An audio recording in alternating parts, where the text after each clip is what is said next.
It's Wednesday night.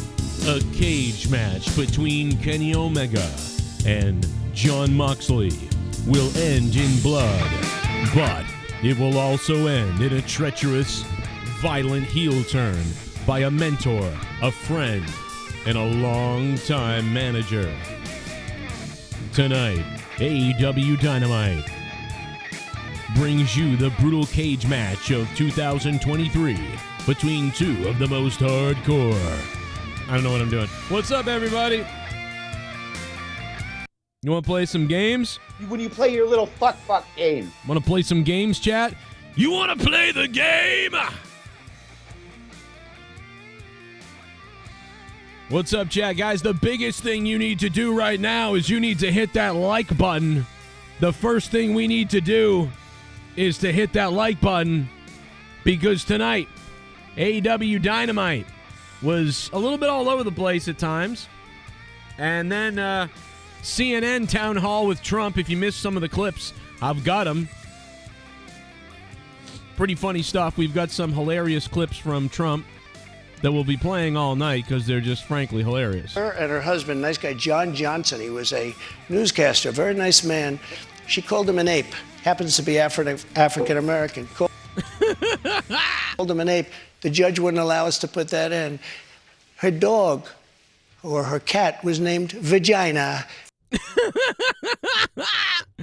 All that and more. Plus, they went to commercial break, and we obviously missed one of the most important things of the night because we came back to the crowd in an absolute frenzy, which, I mean, listen, is not a bad thing to come back from break on, you know, but the problem is you don't want to go to break and having missed maybe one of the more important parts. It felt like we missed something massively important. That break was, I mean, I'm going to say ill-timed at best. So ill-timed break, in my opinion, in this main event. We're going to start the show in just a second. But first, I'm not starting this shit until we have 69 likes in the chat. We need 69, guys. Hit that like button. We've got plenty of clips to go. This is the Joe Cronin Show. Here's the intro. We'll be back in a second to get this going. And to get African-American. Called him an ape.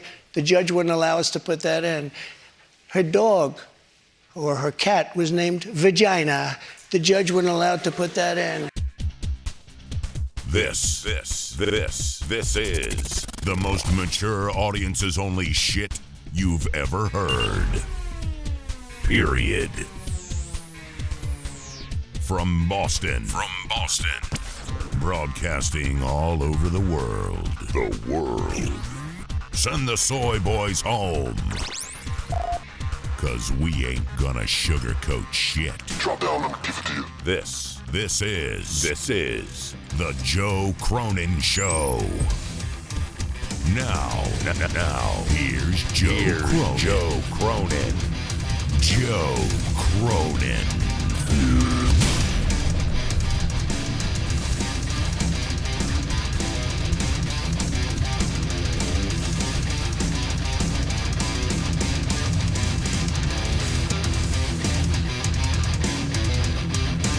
Yes! We are live on a Wednesday night.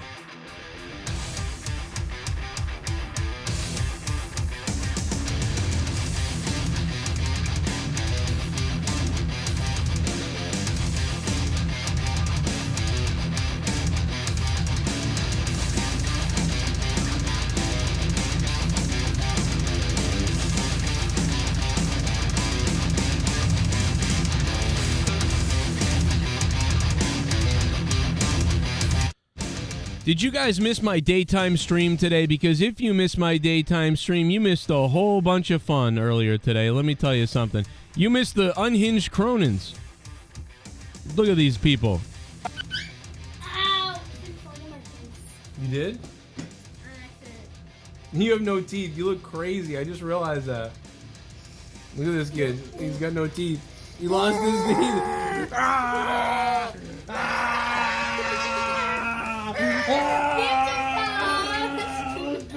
Let's go hurt somebody.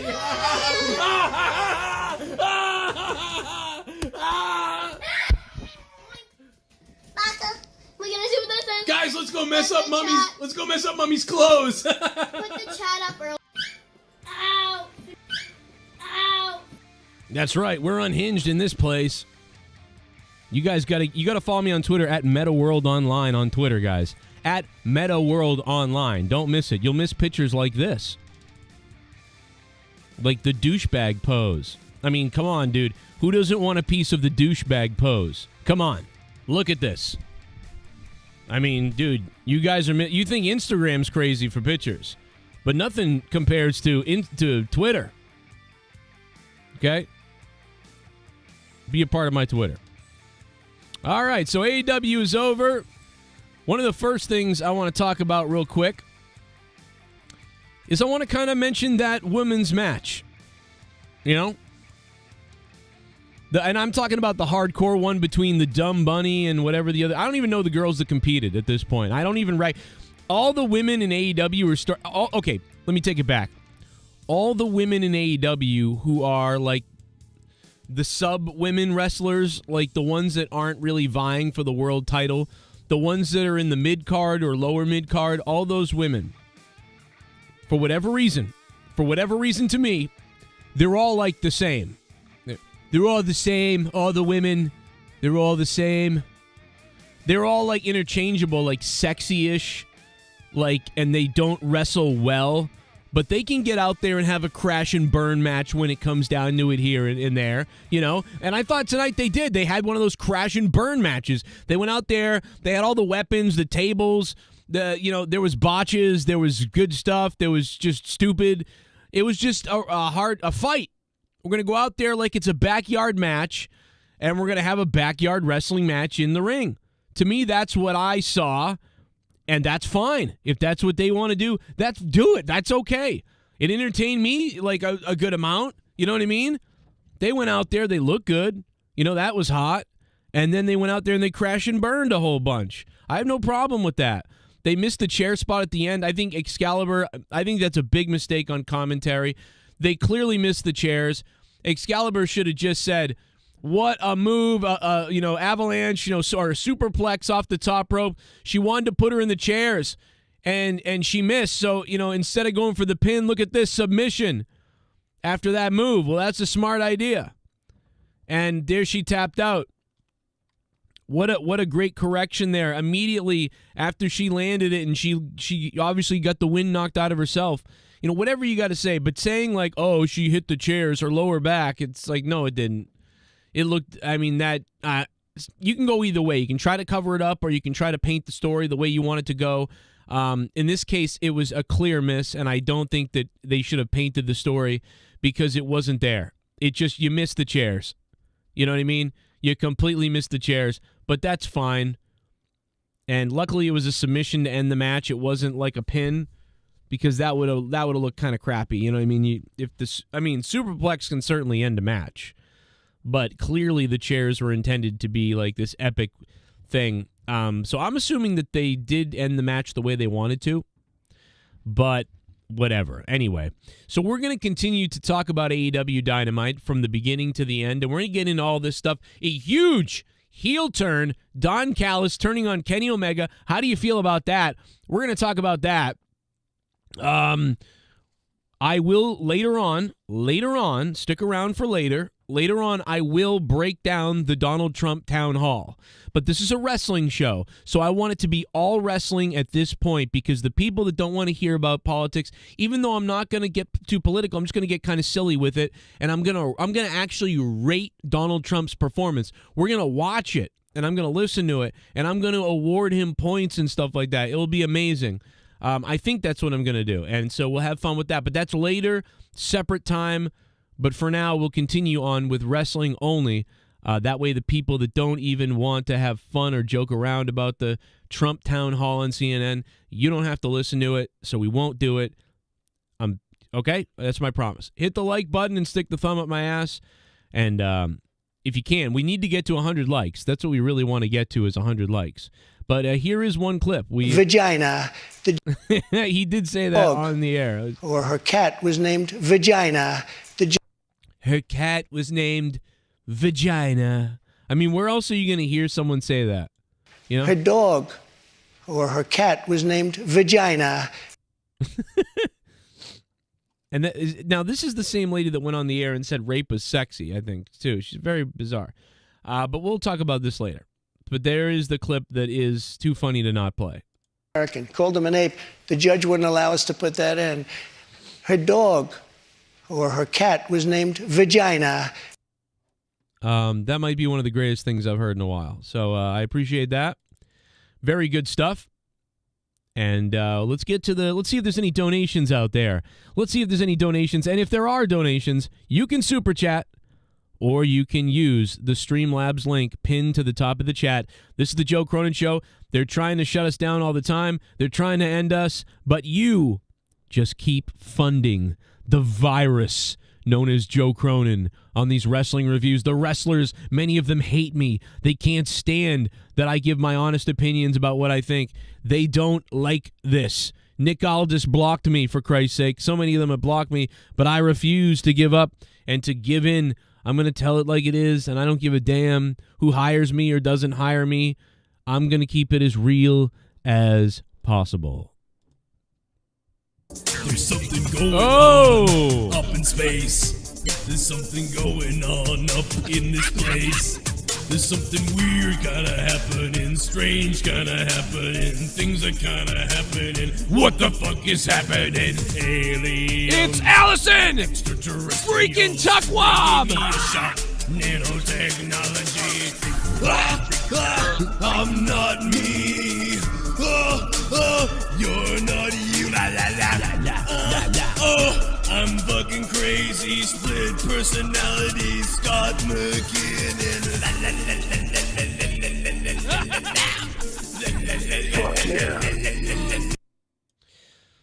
Allison Tuckwob, she's one of the most legendary. She's becoming one of the most legendary donators on this show ever, and she is absolutely, as always, crushing it.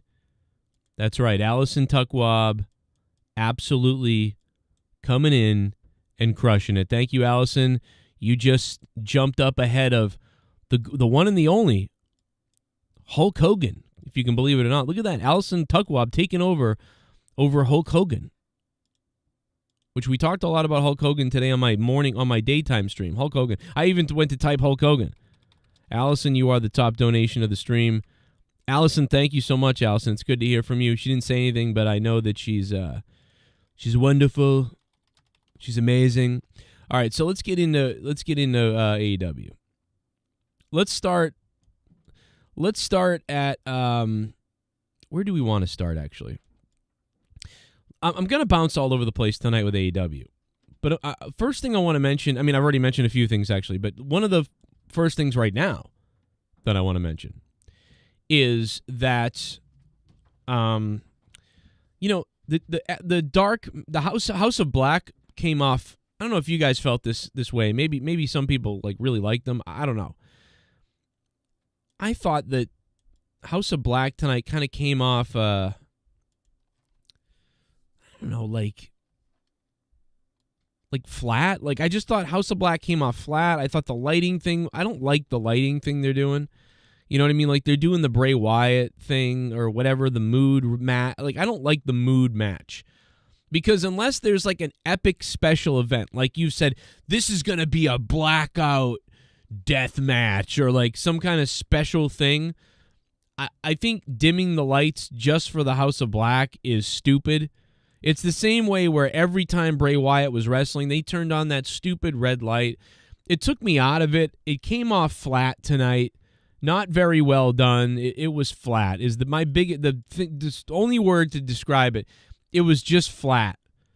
And that stupid look, it just didn't work to me. I didn't like it.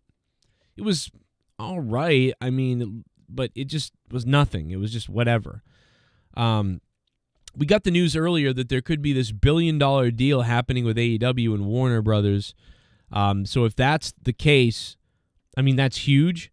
But this doesn't look like a $1 billion show right now. You know what I mean? It looks pretty good. And, we all know we like AEW here, but it looks pretty good. But it doesn't look like a $1 billion show right now. It looks like it It's the third. It's right now. It's like you got SmackDown number 1, you got Raw number 2, and then you got AEW. You got AEW number 3. AEW is the third. AEW Dynamite is the third most popular wrestling show on the air, and they don't feel like $1 billion like TV network deal or whatever. Do you know what I mean? Like, I get it, but I like them.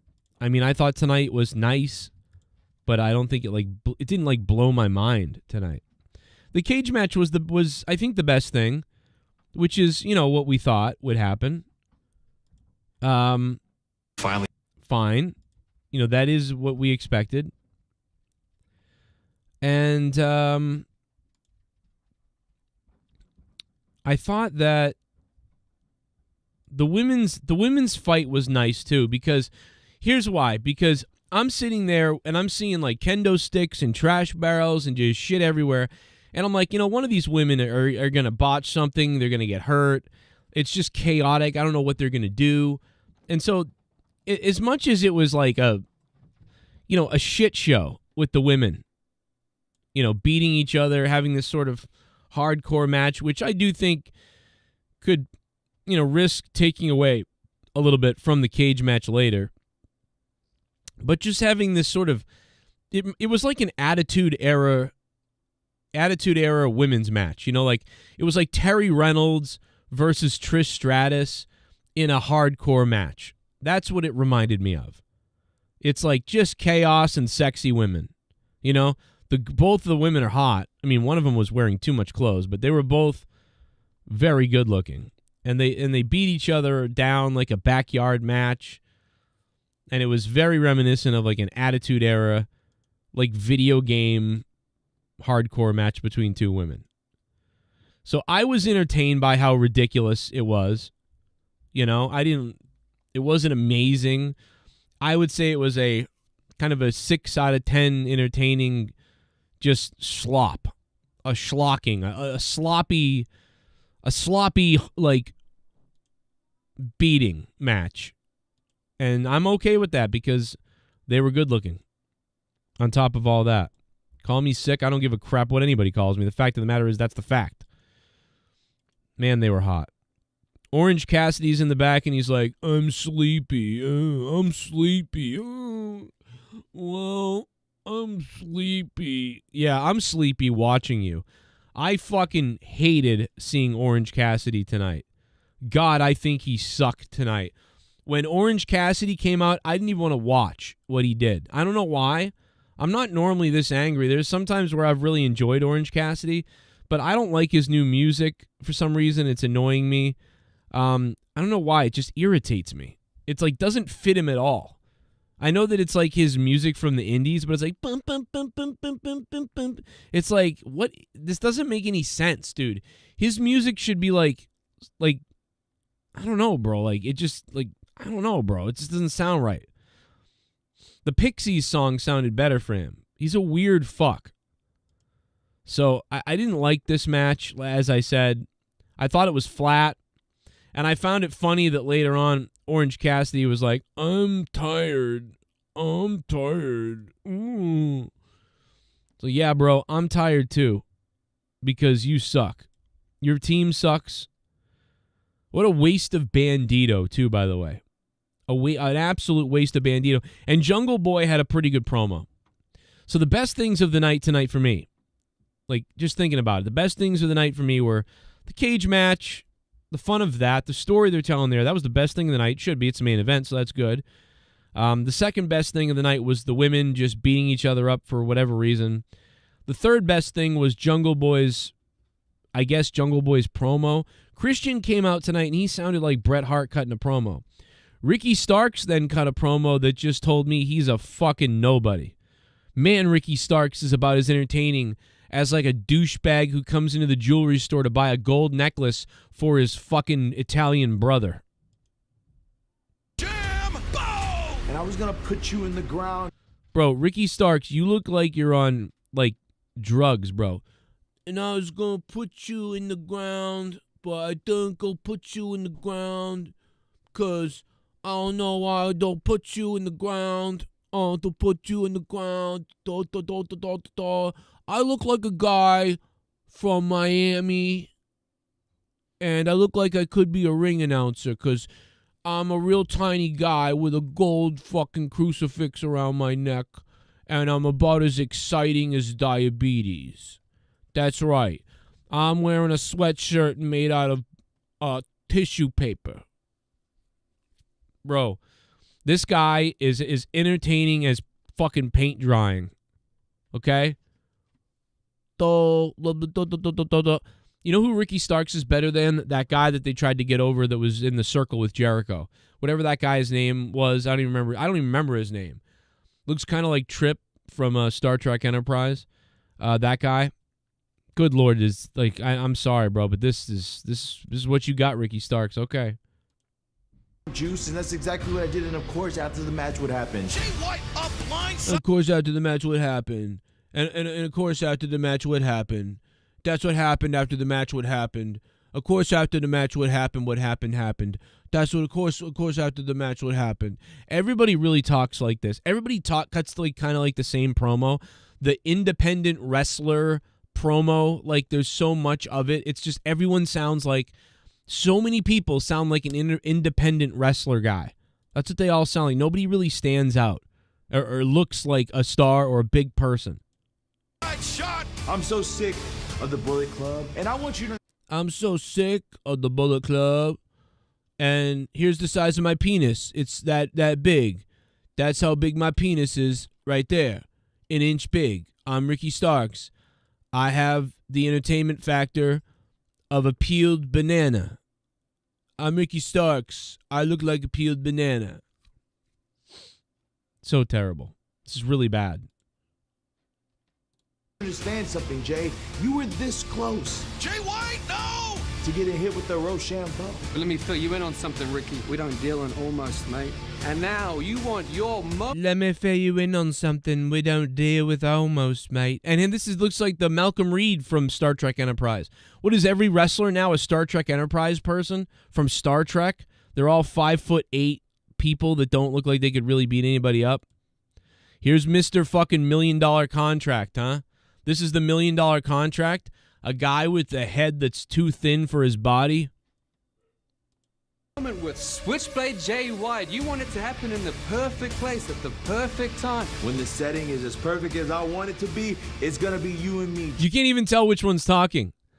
When the setting is as perfect as it is as I want it to be, you want it to happen at the perfect time in the perfect place. When the settings happen in the perfect place I want it to be, it's the same, two different guys talking right there with the exact same indie wrestling type of talk. Jay, and I'm going to show you what a real legend looks like in the making. I'm going to show you what a real legend looks like in the making. I can't even tell which one's talking. They're both the same generic promo. An absolute Ricky Starks. Wow, I don't care at all about that match. It's the match of the mini guys who won't be anything. And by the way, what about Mr. fucking Forehead over here in the background? Bro, this guy looks like a fucking retarded Muppet. Like, what is going on with these people? Dude, what is this guy's? Someone tell me what that guy's genetics are. What kind of genetics are these? Because I'd like to stay away from them. What genetics get me hair that is 3 different colors that goes around my entire head, neck, and chin? And then I want my eyes to be as close together as Sean Ross's, and I want to have the tiniest mouth you've ever seen. Give me the smallest mouth and chin you've ever seen, but the forehead the size of a Neanderthal. That's what I want. Yeah. Jay White looks like Seth Rollins had sex with CM Punk or something, rolled into one person. I don't know, dude. These people look terrible to me. This is stupid. This sucks. Like, if these guys were like up and coming, never heard of them before, like just starting out in the business, I would be like, okay, those were pretty good promos, I guess, and they're going to have a match. All right. But people are like, Ricky Starks needs to be pushed, man. Ricky Starks really needs to be pushed, bro. Oh my God, Ricky Starks. Or oh my God, man, they did it. They signed Jay White. Oh my God, Jay White's here. What? Oh my God, he's here. Who? This guy's the guy that's here? Yay. What? That's the guy that's here. Oh my God, guys, he's here. Jay White's here. How about this, bro? Whenever you want to stop playing pirate, let me know, dude. And then we can step in the ring and have a wrestling match. But until you're done playing pirate dress up and trying to be the leader, the 70th leader of the Bullet Club, bro, you are a waste of time, okay? You're never going to be a pirate. You're never going to be the leader of an amazing group during its heyday. All you're going to be is generic biker guy number 7. And we ain't talking about the bikers that get things done. We're talking about the bikers that go into a neon club at 3 a.m. and butt pump until the morning light. That's what we're talking about. But see, my name is Ricky Starks. I'm a star in AEW, and everybody here knows who I am. And sure, there's some people that like you for whatever reason, but most people, they look at you and they go, oh, I didn't know Seth Rollins was joining AEW, because they don't know who you are, what you've done, and so far, the only thing I know about you, Jay White, is you go walking around with a cross-eyed Muppet in your corner who has a beard that goes around his whole head. That's what you do. So you can have all the washboard abs you want. You can have all the leather jackets you want. But in the end, you're discount pirate number 7. I'm going to treat you like that when we meet up next week on Dynamite. And you're going to wish you'd stayed in New Japan on the red light district looking for a little boy, you scumbag piece of trash. Because it's like, I could just go on. But it's like, instead, it's just Ricky Starks like, I don't even know what you're talking about. I don't know what either one of these guys is talking about, but I know they're generic. That's what I know. That's what I know, okay? You're not The Rock, Ricky Starks, with your little smirk face, your cunty smirk face. You look like a shithead. Your smirk has more personality than your promos, than anything else you're doing. And I certainly, and generic Seth Rollins, pirate Jay White. Oh, man, what a name, huh? Jay White? You are so Jay White, aren't you? What's your name? I'm Hulk Hogan, dude. What's your name? My name is Stone Cold. What's your name? Blah, blah, blah, blah, blah. The list goes on. What's your name? I'm Jay White, and I'm the new leader of the Bullet Club. By the way, my friend looks like a retarded Muppet in my corner. Sorry, bro. Ain't nothing ever gonna happen with this shit. You know what gets people going? Scissor me, daddy. Good raps. Entertainment gets people going. MJF can cut a promo. Good job, MJF. You can cut a promo. If you're allowed to swear and flip off the business and mention the WWE and the bidding war of 2024, that's what you're allowed to mention, bro. I know what your kryptonite is, okay? Your kryptonite, MJF, is me flushing that fucking small hat down a toilet, you scumbag piece of trash. That's what you are, MJF, you tiny little AEW champion with your little fucking ring. I'll shove that ring up your ass, bro. Let me go on TV and drop a couple of F-bombs. Maybe I'll get a big contract too, huh? And then I'll get so confident I'll hit the gym and I'll get serious for a second and I'll work out so hard I might look a little bit like a wrestler finally instead of a midget, okay? Cornroll head, all right? MJF with your little curly flaked hair. You look like a scumbag. New Jersey's a shithole and the fucking island is a shithole. It's all the same cheese shit to me. But these guys, look, dude, nobody else can cut these type of promos like MJF and nobody else can wow people like, you know what I mean, the Acclaimed.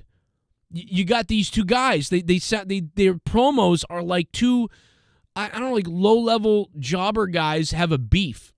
It'd be like if Barry Horowitz got into a feud with like Aldo Montoya on WWF. In fact, I bet that happened. And I bet the promos aren't much different. Maybe they're even better. Let's see. Barry Horowitz promo Let's take a look. Let's just look it up. Can we find a Barry Horowitz promo? I'm trying to find one. I don't know if I can. I'm looking right now.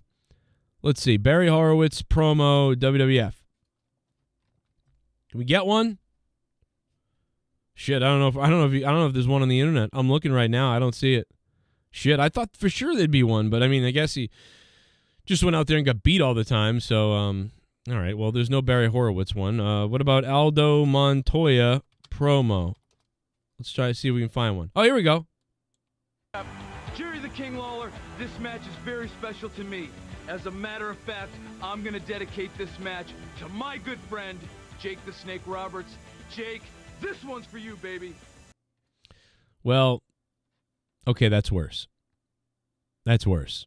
But I thought we could find a promo between somebody and somebody else, and I just can't do it. I really wish Barry Horowitz had been on here. I would have loved to have heard of Barry Horowitz. But basically, they sound like these sort of like lower-end wrestlers with a beef with each other, and that's the big thing you're promoting, like this. What just happened? I'm going to do that. I mean, listen, credit for trying to promote something for next week. I get it. But, dude, I don't know. This is like a Rampage thing. This is a Saturday morning match. This is a AEW Morning Slam match. This isn't oh my God, next week on AEW Dynamite. What, the two generic guys are going to wrestle each other? Who gives a shit? I don't know, bro. I don't get this. I know that I'm sorry to be like ranting on it for so long, but I don't get it.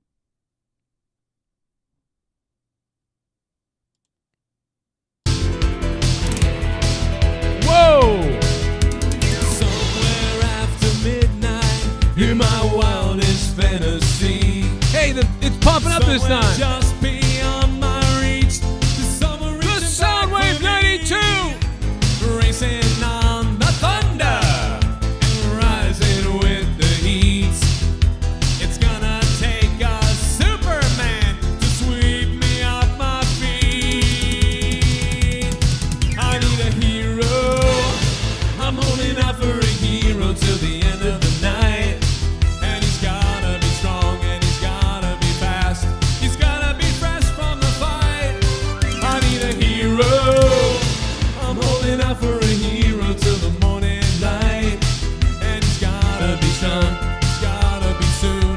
He's gotta be larger than life, larger than life. I need a hero. Larger down there. I'm holding out for a hero till the end of the night. Okay, I did not see that callous swerve happening. Still love the main event tonight. Omega and Mox delivered, but the rest of the show was up and down. Miro and Thunder Rosa showing up months later won't mean anything if they don't have a storyline. 7. Yeah, 5/10. I'm glad you got to that Soundwave because I have not mentioned that at all yet. Tonight, the return of Thunder Rosa. And, of course, Miro tonight. Thunder Rosa and Miro, but what will they do? And that is the problem, right? Soundwave 92, thanks for the $40, man. $40 from Soundwave. And by the way, thank you, Soundwave. Good to see you on Twitter, by the way. And everybody who donated earlier to my live stream when I was live during the day, thank you. Huge drops earlier. Appreciate that a lot. I mean, Derek Hance went and dropped 40. The Ghost from the Coast dropping 80. The Ghost. And everybody else, man, thank you guys for what you guys did earlier. That was fun as hell. Leah was with me. It was a lot of fun. But yeah, I think that the problem is that you're worried about is that they march out, Thunder Rosa's back, Miro's back, but I'll believe something good when I see it, right? They're back. Okay, great. What are they going to do? What are they going to do? And Miro has had a couple of good moments, but he started out bizarre. Then he kind of flatlined, and then they brought him back, and he did well. And then they kind of just forgot about him again. And then he came back randomly, and then he was gone again, and then he never recovered. Now he's back, and we'll see what they do this time. I think they've had two failures with Miro, and that's their own failures. Well, okay, no, wait a minute. The first failure was his. Whoever came up with the, I'm going to video games, whatever. Then he started cutting really funny, entertaining promos. When Miro just like rants like a nutcase, sounding like Arnold the Schwartz, then Miro is very entertaining. Like, you got to just let the guy go off the cuff ranting and raving about stuff, because that has been really entertaining from him as far as a promo. And so there you go. The key to Miro is to just let him have these unhinged, like, I want to treat him like oh my God, bro. The Iron Sheik. He's kind of like the Iron Sheik and Arnold Schwartz. He's like the two of them. It just rants and it's funny. It's very funny. And so if they just let him do that, then you're good.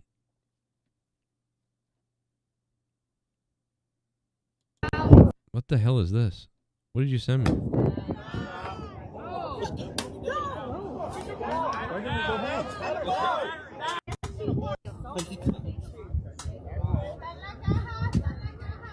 I don't know what this is that you sent me, man. It's like a weird baseball game. I don't know, bro. We'll see what happens. But yeah, so that was interesting. But I guess I'm optimistic. We'll see what happens. I don't like the idea of this brand split stuff. I think the company is too small for a brand split, but now they're $1 billion company. I really think that AEW needed to focus hard on their 2-hour Wednesday night show. They needed to focus all of their energy on it and trying to put on the best 2-hour show that you see on TV. Not spread it by essentially putting on a 6 out of 10 show on a Wednesday, putting on a 4 out of 10 show on a Friday, and putting on a who knows what 5, 6, 7 out of 10 show on a Saturday. They needed to secure an 8, 9, or 10 show on Wednesdays. When you do that, then you can launch a second show that's a 7 out of 10. Your goal is to build AEW Dynamite, or should be, to build AEW Dynamite until it's a 9 out of 10 show. Like most people are like 9 out of 10 or 10 out of 10 or 9 out of 10, or sometimes it's an 8, whatever. That's what you should be shooting for. And listen, you can think that your show is a 9 or a 10 all you want. That's beautiful. Have confidence in your product, but it's not. A lot of times it's not a 9 or an 8 or a 10. It's a 7. It's a 6. It's sometimes more recently than the first couple of years. It's been a 5 or sometimes, or at least around that, a 5, 6, or 7. When you're at, and see, AEW used to be at around an 8, 9, 7, 8, or 9. It's now slipped into a 5, 6, or 7 most of the time. And when you're at a 5, 6, or 7, you don't launch a third show, in my opinion. Or if you do because of money, and you're making money, so that makes sense to do that, fine. But the quality of your product is going down for the fans who care to watch it. So you're now got a 5, 6, or 7, once in a while 8 Wednesday night show, and you've got a Friday night show that's a 3, 4, and 5. You got a dark show that's almost dead. It's just fun to have on YouTube, and you can go check some people out, and sometimes there's a good thing that happens here or there. You certainly wouldn't put on TV. So now what's Saturday going to be like? You know what I mean? I don't know. Is it going to be better? I don't know.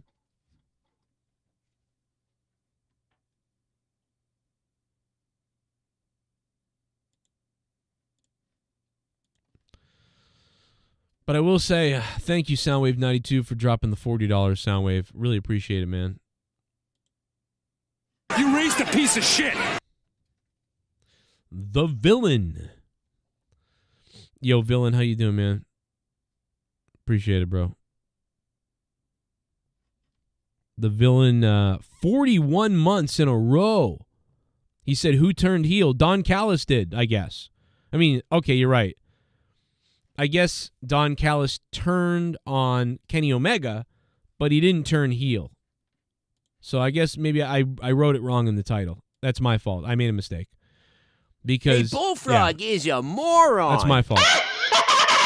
Scissor me, Joe! I guess it's just a turn. Holy shit, Mello is officially aligned with Jay White. Congrats, dude. Is that the guy's name? I didn't even know that. I don't even know who that guy is. He just looks like a fucking mongoloid. His name's Mello?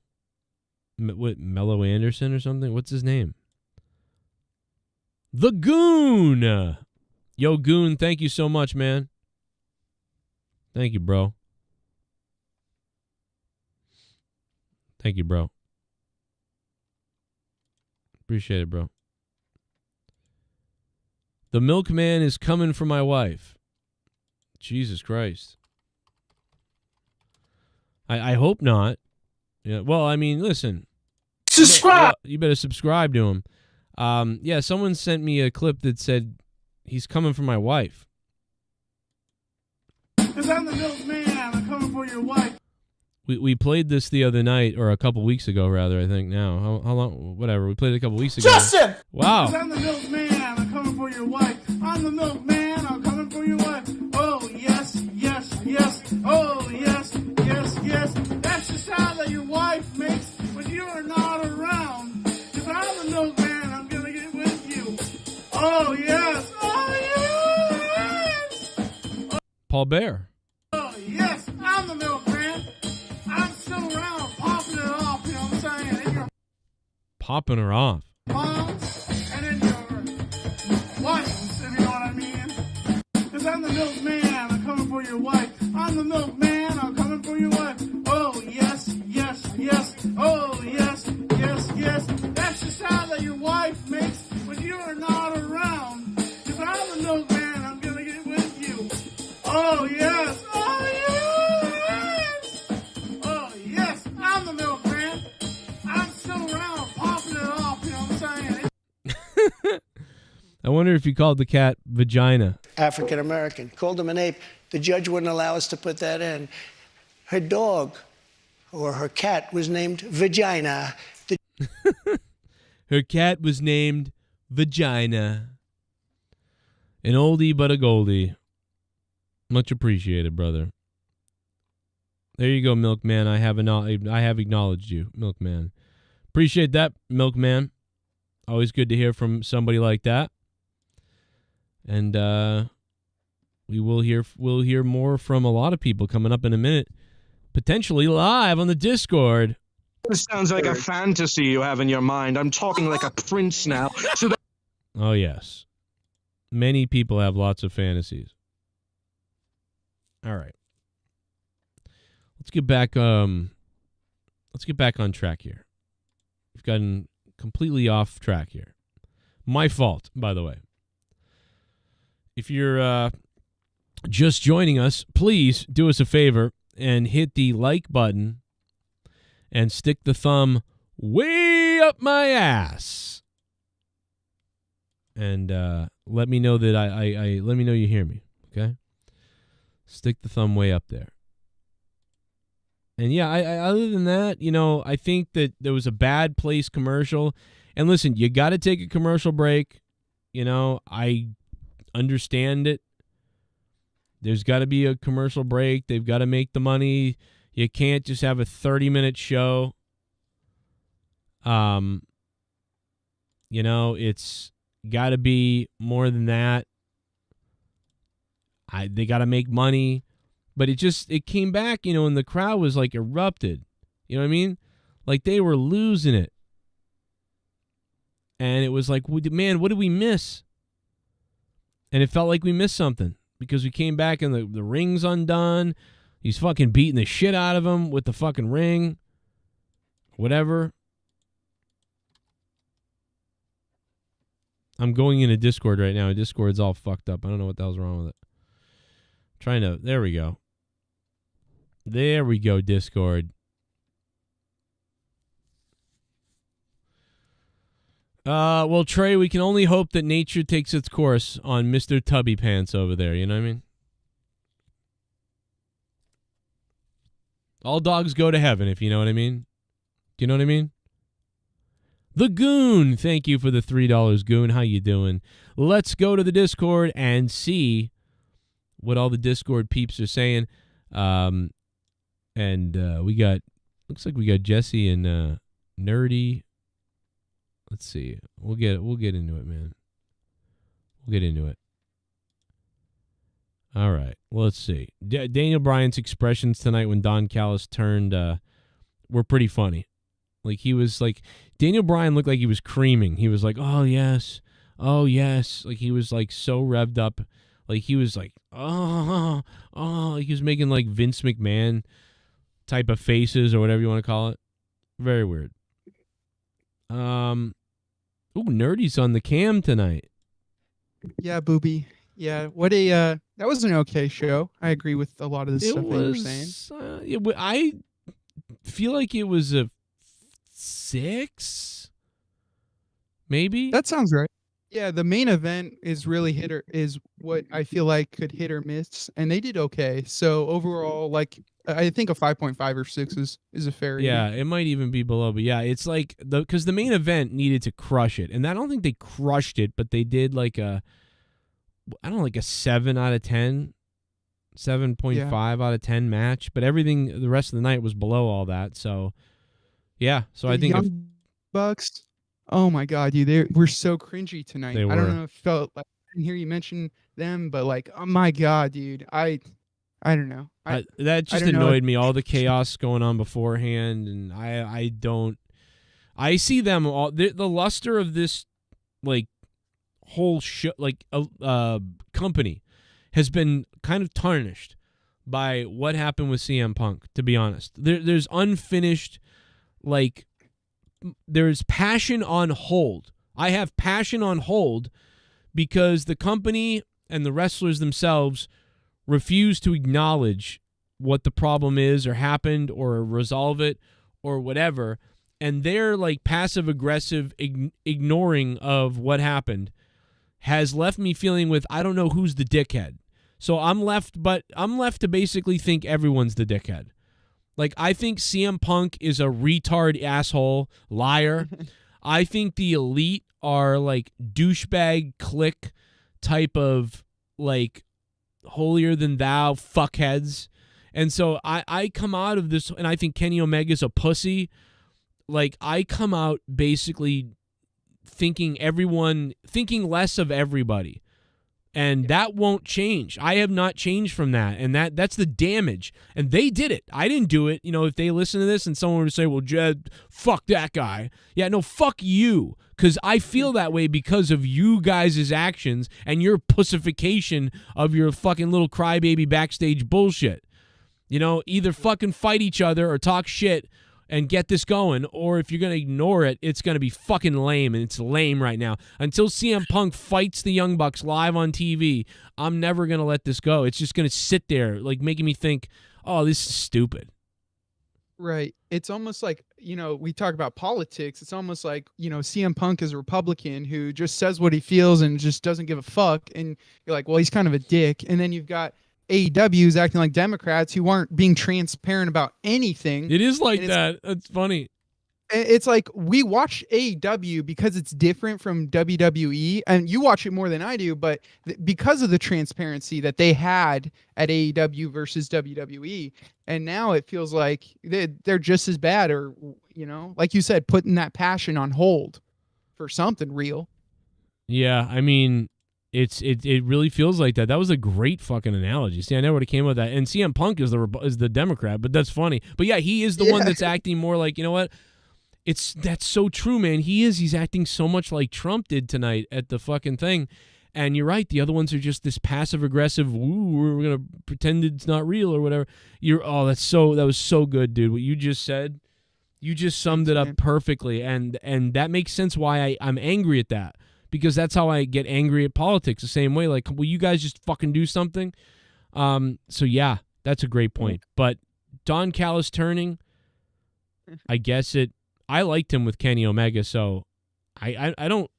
It's weird. I don't hate it. And I don't love it, but I find it entertaining. So I'm like, okay, let's see what happens. I'm not like mad, shocked. I'm just sort of like, all right, well, he was really good with Kenny Omega, so whatever he does next, I hope it allows Don Callis to be on the air more. That's what I hope it does.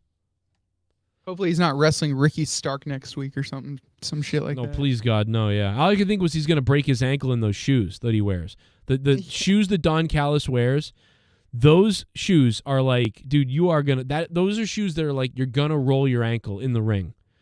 There's no ankle support. The ring moves weirdly when you're in the ring and people are jumping around.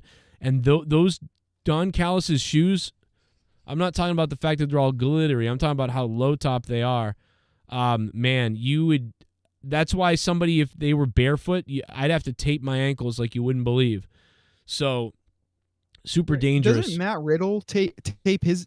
I know he doesn't tape all of his feet. I don't think he doesn't tape his ankles either. I don't think he does. I would, and I know a lot of like Samoans that do, but I guess it's really up to you if you have weak ankles or not. But I do have weak ankles, and I've never that I know of. I haven't broken my ankle ever, but I mean I've had severe sprains, like probably 15 severe sprains over my life.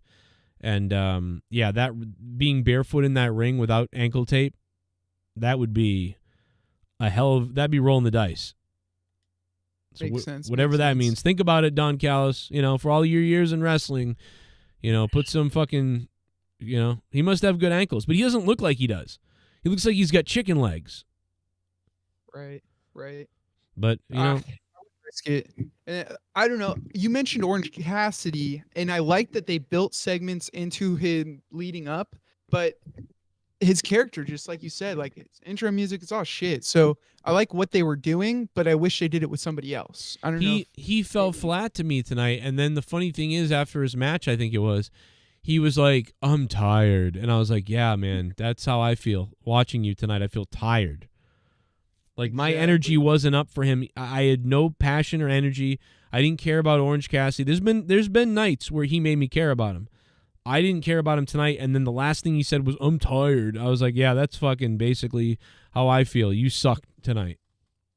Yeah, so representing the audience there after watching his shit, feeling tired. Yeah, there's a lot of disappointing stuff tonight. And maybe I should give this a 5.5.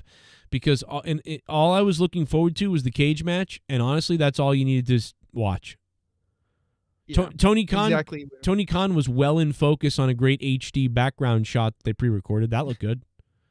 Yeah. Omar, what do you think of your Sand brother and the way they ran their? Well, he's from a different place, but a different Sand place. You're a twat. I don't know. Did you like it, Omar? What the hell? What do you think? Oh, I loved it for sure. Yeah. I don't know, man. This show tonight, like as Joe said, like if it doesn't feel like an alternative anymore. Like this is supposed to be the experimental, wacky shit. He said like before you split the roster, give me consistent 8 out of 10, 9 out of 10 shows. Build a brand at least to be the second. Maybe it could have potentially be Raw. Get over the 1 million mark, and then split the fucking brand. But yeah, the whole CM Punk thing. After the whole CM Punk thing, I'm like, are you really gonna make a whole new show because people are butthurt of a CM Punk? Like that's just retarded. I would love to know if they had the show. They must have had the show coming anyway. It's got to be. And then they must have had the idea that, you know what, we've got that show coming, and we'll just put him on that show only, and try to keep them away. If you're gonna make this show, are we gonna have like a new world champion? Are we gonna have like Because if you have another world champion, this is not this company is significantly roster-wise way smaller. Yeah, you can't like that. That's the thing about this. That's why they should be building a Wednesday night show that's an 8, 9, or 10, and when you get to that point consistently, then you can do one other show. And I think that they should like a bar that fails. They need to get rid of Rampage, and just have. But I understand it's business, and that's the problem. It's not like they're not sitting there thinking like I'm thinking. They're thinking like, oh, another show, money. That the network wants us to do another thing. Because again, despite the fact that we're ragging on some stuff with WWE and AEW, wrestling is getting more viewers than over half of the other programming that they're putting on the air. So, I mean, just logically, if you think about it, if the wrestling show is getting more views than half of your other stuff, then you would say, let's do another wrestling show.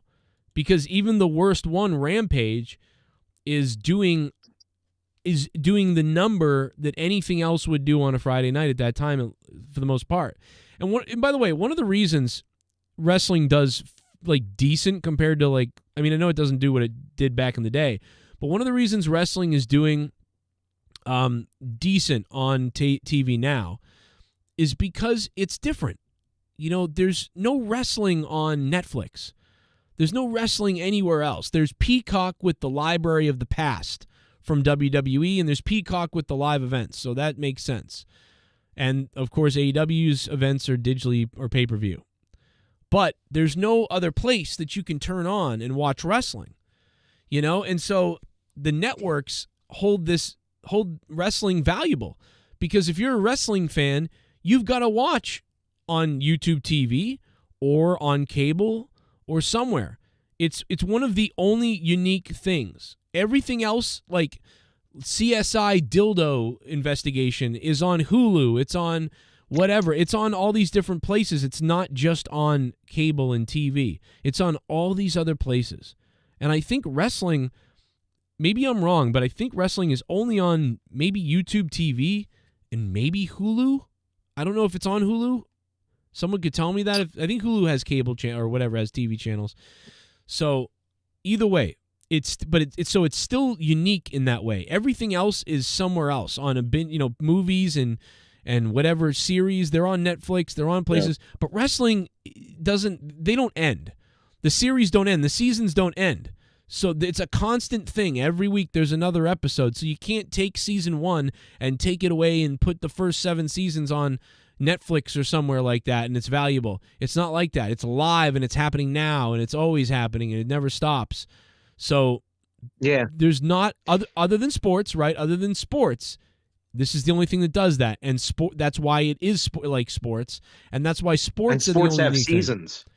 Sports have seasons, but they're always on. They're always on. They're never like, okay, you'll never see those 3 seasons again, and they only go to Netflix now. Although they should think about doing that, because that's a smart idea, and they don't do that. Mm-hmm.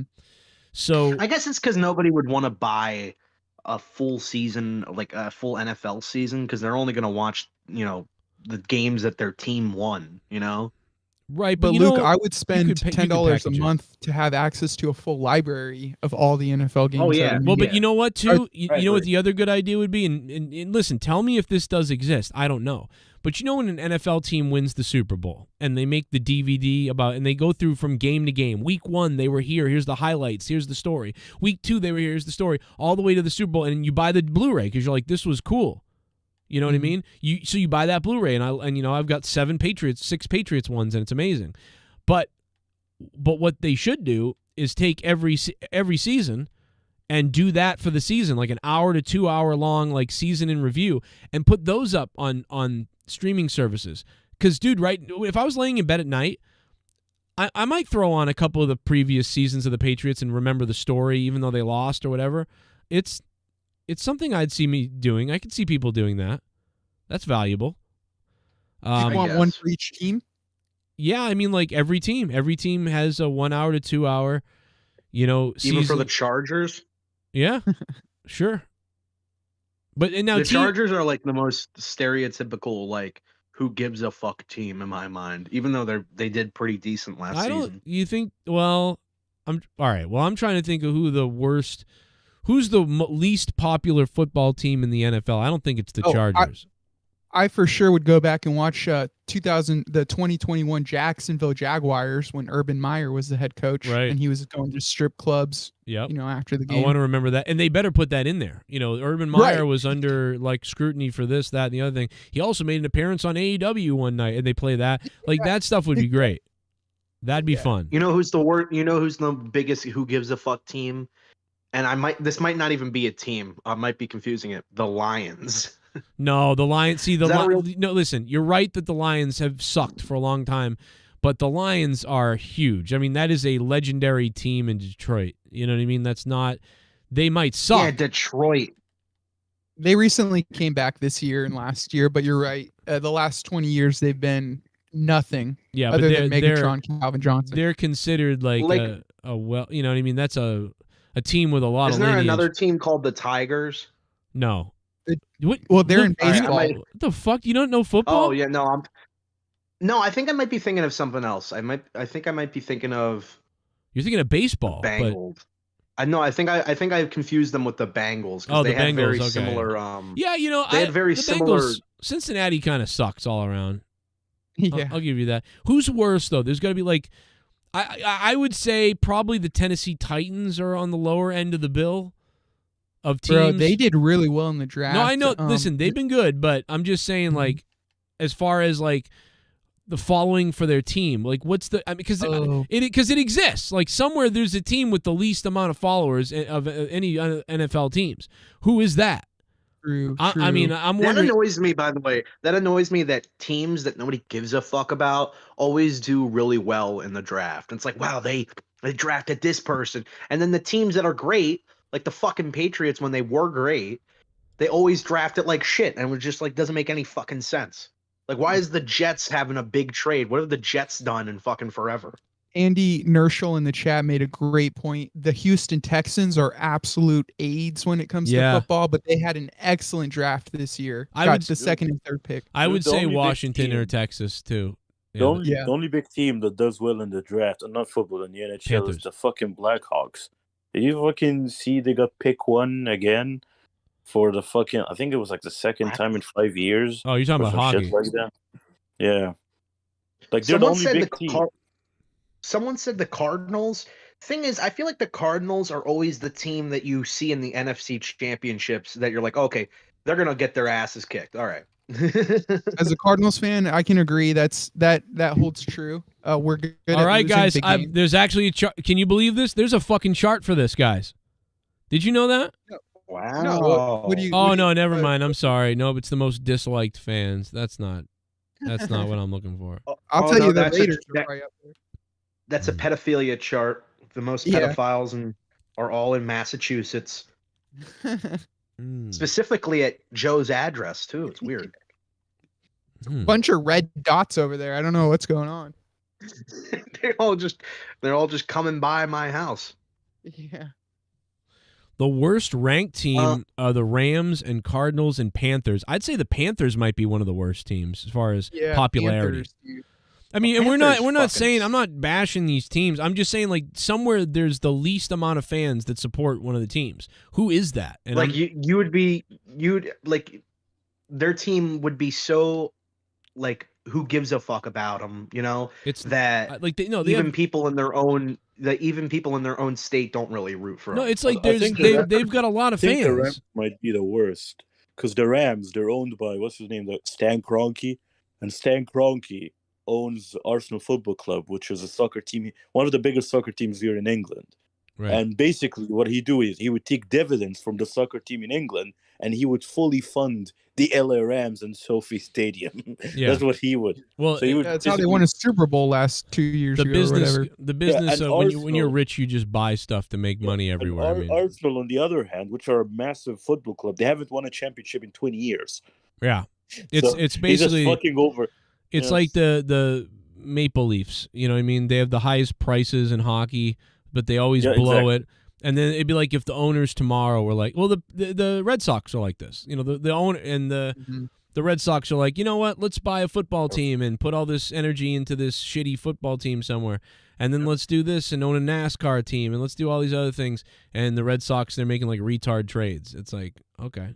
Is it like Fenway, right? Fenway fucking Entertainment, whatever the fuck they're called. Fenway something. Yeah, you're right. I don't remember though. You're because right. they are the owners as well of Liverpool, which is a football club here in England. Well, but it's the other way around. Liverpool is They're big, I fucking- guess. So I mean, Yeah, that's the only. that's the difference. Yeah. Is they actually bought a good team. I've noticed that people from the UK, they buy a lot of like NFL gear, and they're like, "Oh, I just like the logo." So it's like, and I saw that a lot with in What Culture, this one guy wore like a Saints hat all the time, and he's like, "Yeah, I'm not even a fan of the Saints." I'm like, wow, I never thought of just buying a fucking hat with a sports logo just because you like the look of it. You know what? I think it's because they're simple logos. Because I feel like the football, it's really confusing for Americans when you look at the football of the European football.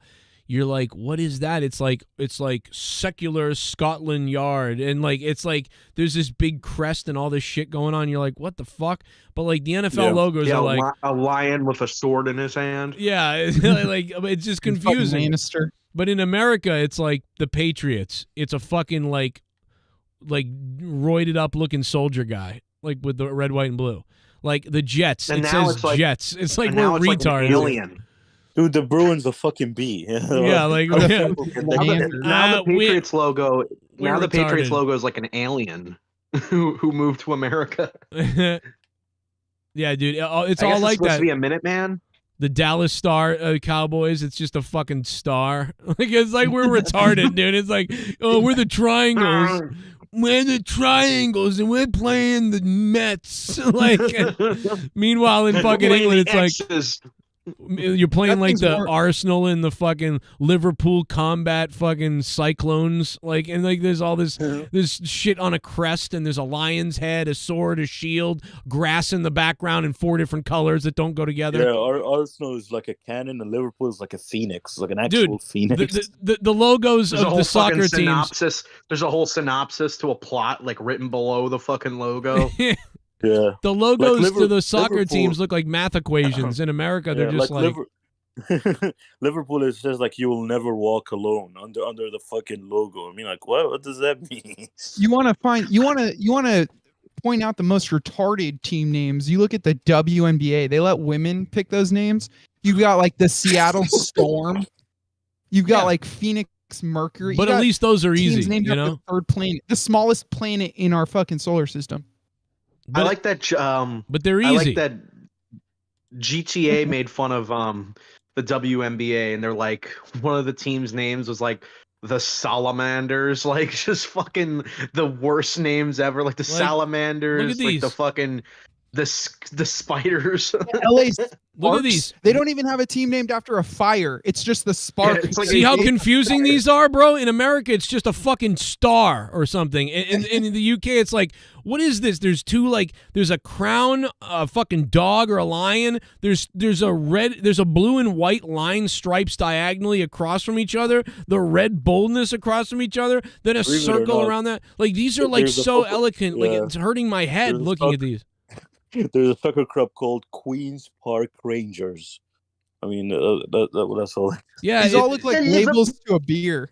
It's like, dude, I well, started hey, drinking these can beers you just, before. yeah, these are beers. Hey, man, can you describe your team's logo? Yeah, so what you've got is you've got the crisscross melon belly flags going in opposite directions, plus the lion, which represents the court of Yorkshire on the Friday night, and the moon of spectacular. And then we have the coarse crowning background of the courtyard of the jesters playing Benvingus. And, okay, well, what? Tell me about your team. It's a lion. Oh, we got a. It's a lion. It's a Chicago Bear. We don't have bears. What about the bear? What about the soccer what ball about the over? Bengals? What about my team with the halo over the soccer ball on top of the scarf, on top of the tree in the water, on top of the flower that says Southampton FC with the red bold background in stripes? Well, we got the Giants, but and the Jets, but we just wrote the initials to the city that we live in. Tell me about your team. Jets is just Giants. JETS. Jets. Tell me about your Jets. team. They couldn't even, yeah, they couldn't draw a jet. They just wrote the word Jets out as their Like team the logo. Giants should have a great logo. It should be like a giant with a fucking, like a fucking giant cyclops or some shit. But Killing instead it's fucking just Jack Dean or whatever. it's just NY Giants. We're retarded in America. That's what Or the this is. Bengals. If Tampa the gets Bengals, they don't- WNBA team, must name them the Tampons. Oh my God, the Tampa Bay Tampons. Here I they like come. that. The Tampa Bay Tampons. You might sell But some no, seeds with that name. Yeah, The Bengals are so like nobody even knows. We're so stupid. We don't know what a Bengal looks like. We're just like, just draw a fucking letter B there. Nobody will notice. yeah. Put a B on like letter B. orange and black Halloween colors. There you go.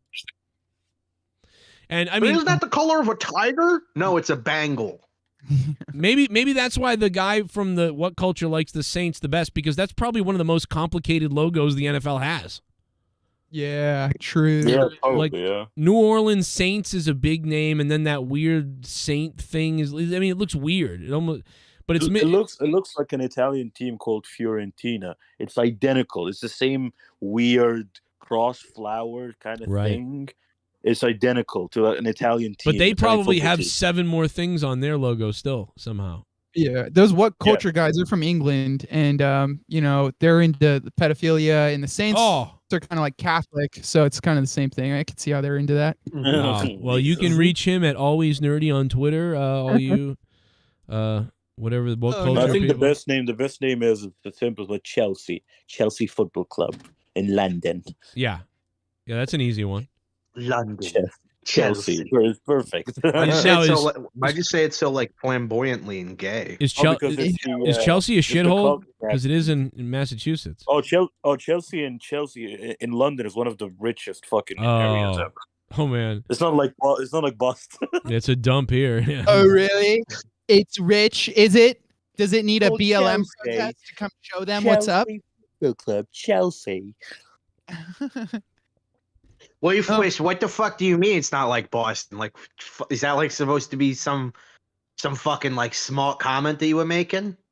What's fucking wrong with Boston? You fucking cocksucker. Wait, it hasn't had a bombing recent enough? No. Oh, No, I London bet that does. place don't even got a fucking Dunkin' Donuts there. What the fuck's this guy talking about? They actually have Tim Hortons, so I mean, yeah. How about I come to your mother's house and eat her ass? How about I come and just fucking and eat an apple Do a pie? little basketball dance off the concrete. Decimator. I mean, I'm just so sick of you little meth head devil worshippers. I'll be honest, I'd like to take a big bite out of your face. Wolverhampton is probably the simplest logo in Premier League. Okay. All right, we'll have to pull that up. true. Wolverhampton. It's a hard name to say, though. Was it Germany? Yeah, Something? Wolverhampton. Basically, they call them Wolves. That's like the shortcut. That's a fucking sick name. I gotta Wolverine. say. Wolverhampton Wanderers. Wolverhampton. Says down the middle, and Wolverhampton scores again. One of the biggest shitholes in the UK. Just saying. Jesus. But they're a forgot that you decent live in football the UK. I thought you lived in the pyramids. No, yeah, I live inside the tomb of the pyramids, and I just go outside, collect my food, observe the sand, and I get back again. I like when people are like, "Man, don't you those things pyramids are just amazing." It's just like big fucking wastes of space. It's hard. What do they The put in only- there? the only- what's like seeing the pyramids for the first time. Like it's like when like when you come and afterwards you have like the post-nut syndrome, and you're like, "Fuck, what have I done?" That's exactly the same. You'll get like, "Oh my god, this is so big," and then I'm like, "Oh, what am I gonna do now?" Jack Yeah, shit. and then you hide the body, right? Yeah, exactly. You just bury it down there, and the bombs and everything. Yeah, then you turn off Nicktoons. Then you're asking yourself, why is SpongeBob on my computer screen right now, naked, bent over? Yeah, I know exactly. Honestly, it's really not too far. For someone in my generation, there's a lot of fucking porn for, the TV shows that I watched when I was a kid. So it's just like, oh no, it's great. There's a lot of porn for Star Trek too. I could get into that. See, I would just get into I just want to see like 7 of 9 doing something. That's like I feel like that's like the only real woman in Star Trek that people probably had like a big boner for. I mean, I'm sure that maybe that's not the case because of Next Gen, like Maria Certez. Yeah, the she's hottest hot. porn parody. The hottest porn parody has to be Mystique for the X-Men. That's fucking Blue Creature, man. That's a hot fucking parody to me. I don't know. Jesus. Yeah. Naughty girl that she was, she gets spanked or some shit. Like that's great. That's great art.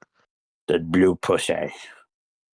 Omar likes Mystique because she could change into a man and change back into a woman if somebody else walks into the room. Yeah, see, that's the bisexual in me. Penis, your PP. I got the PP, man. So, Someone's walking in the room, turn into a kid. Quit. Imagine like I don't know where you fucking in my ass.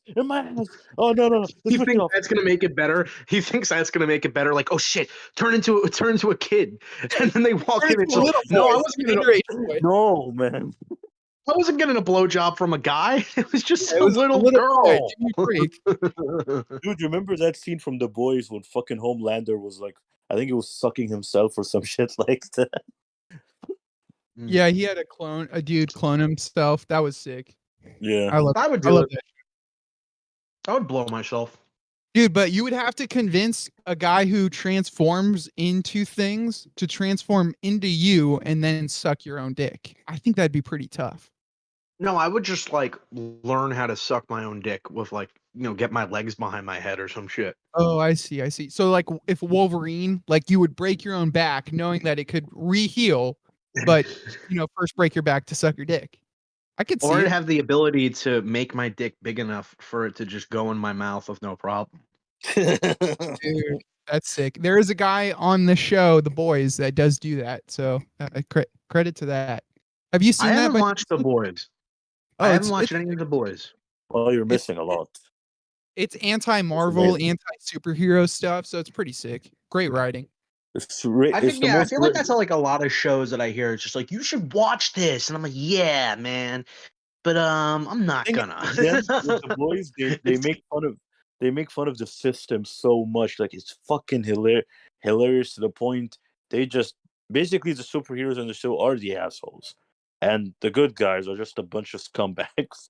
It would be like if CM Punk directed a show about superheroes. Just halfway through, he's just like, "Fuck it, this shit is all fucked up." Did anybody watch that show Heels? No, it was the wrestling show. No, is it good? Despite the fact that it's got a really gay ass name for anybody who isn't a wrestling fan, and they're like, "What the fuck? I wasn't expecting this." I saw a few episodes of it and it was pretty all right. I feel like it's I feel like a lot of shows that have wrestling in it, they have to like explain everything to you, like, oh, this is a baby face, this is a heel, this is how this works, and this is how that works. And they use a bunch of like insider terms to get you like familiar with it. But in reality, your audience that is watching it is already in on everything. They already watch wrestling, they know all the insider terms. They don't need to be explained what like this is what a storyline is and kayfabe. We get it.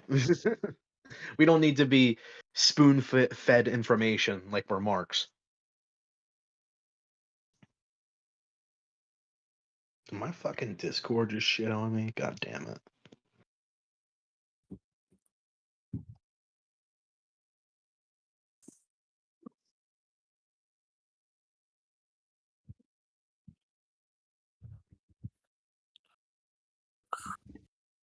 Sorry, did I go mute for a second? No, my mic went out, so I had to fix it for a second. No, but everything you're saying is true. You right, boo. They do that at TED Talks too, or like, interviews with wrestlers. They're like, well, this is what a bump is. When you take a bump, we learn how to take bumps all the time. It's like, yes, you're not saying anything new. You're not gonna be like the guy who's opening up, the wrestling world to the mainstream world. Like we all already know that.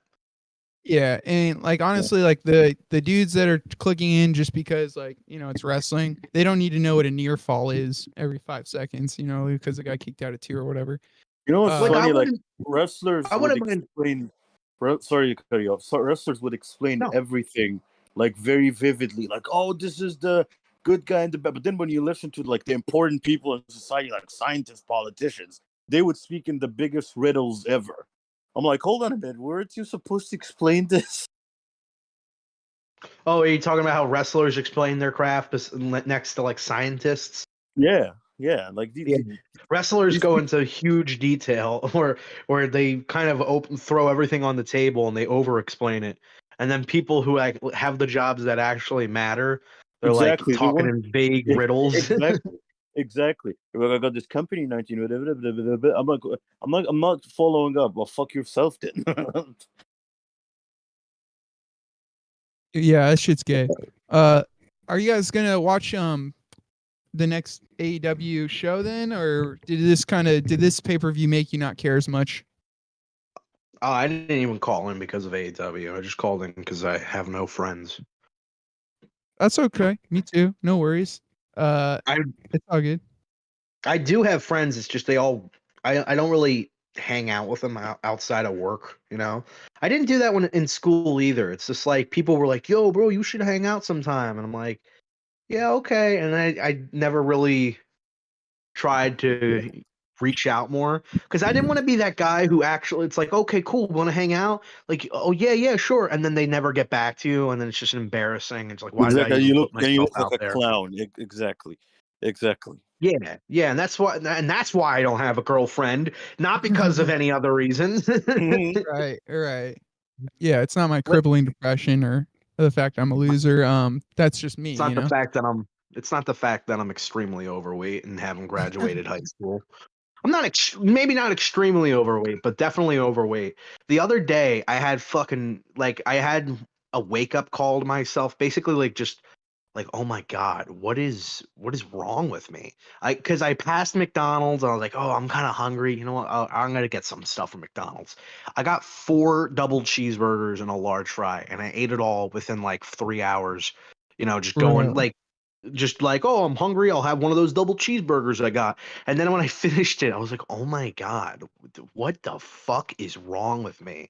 And at least it wasn't one sitting. You're saying it was over a span of a couple hours. Bullfrog is a moron.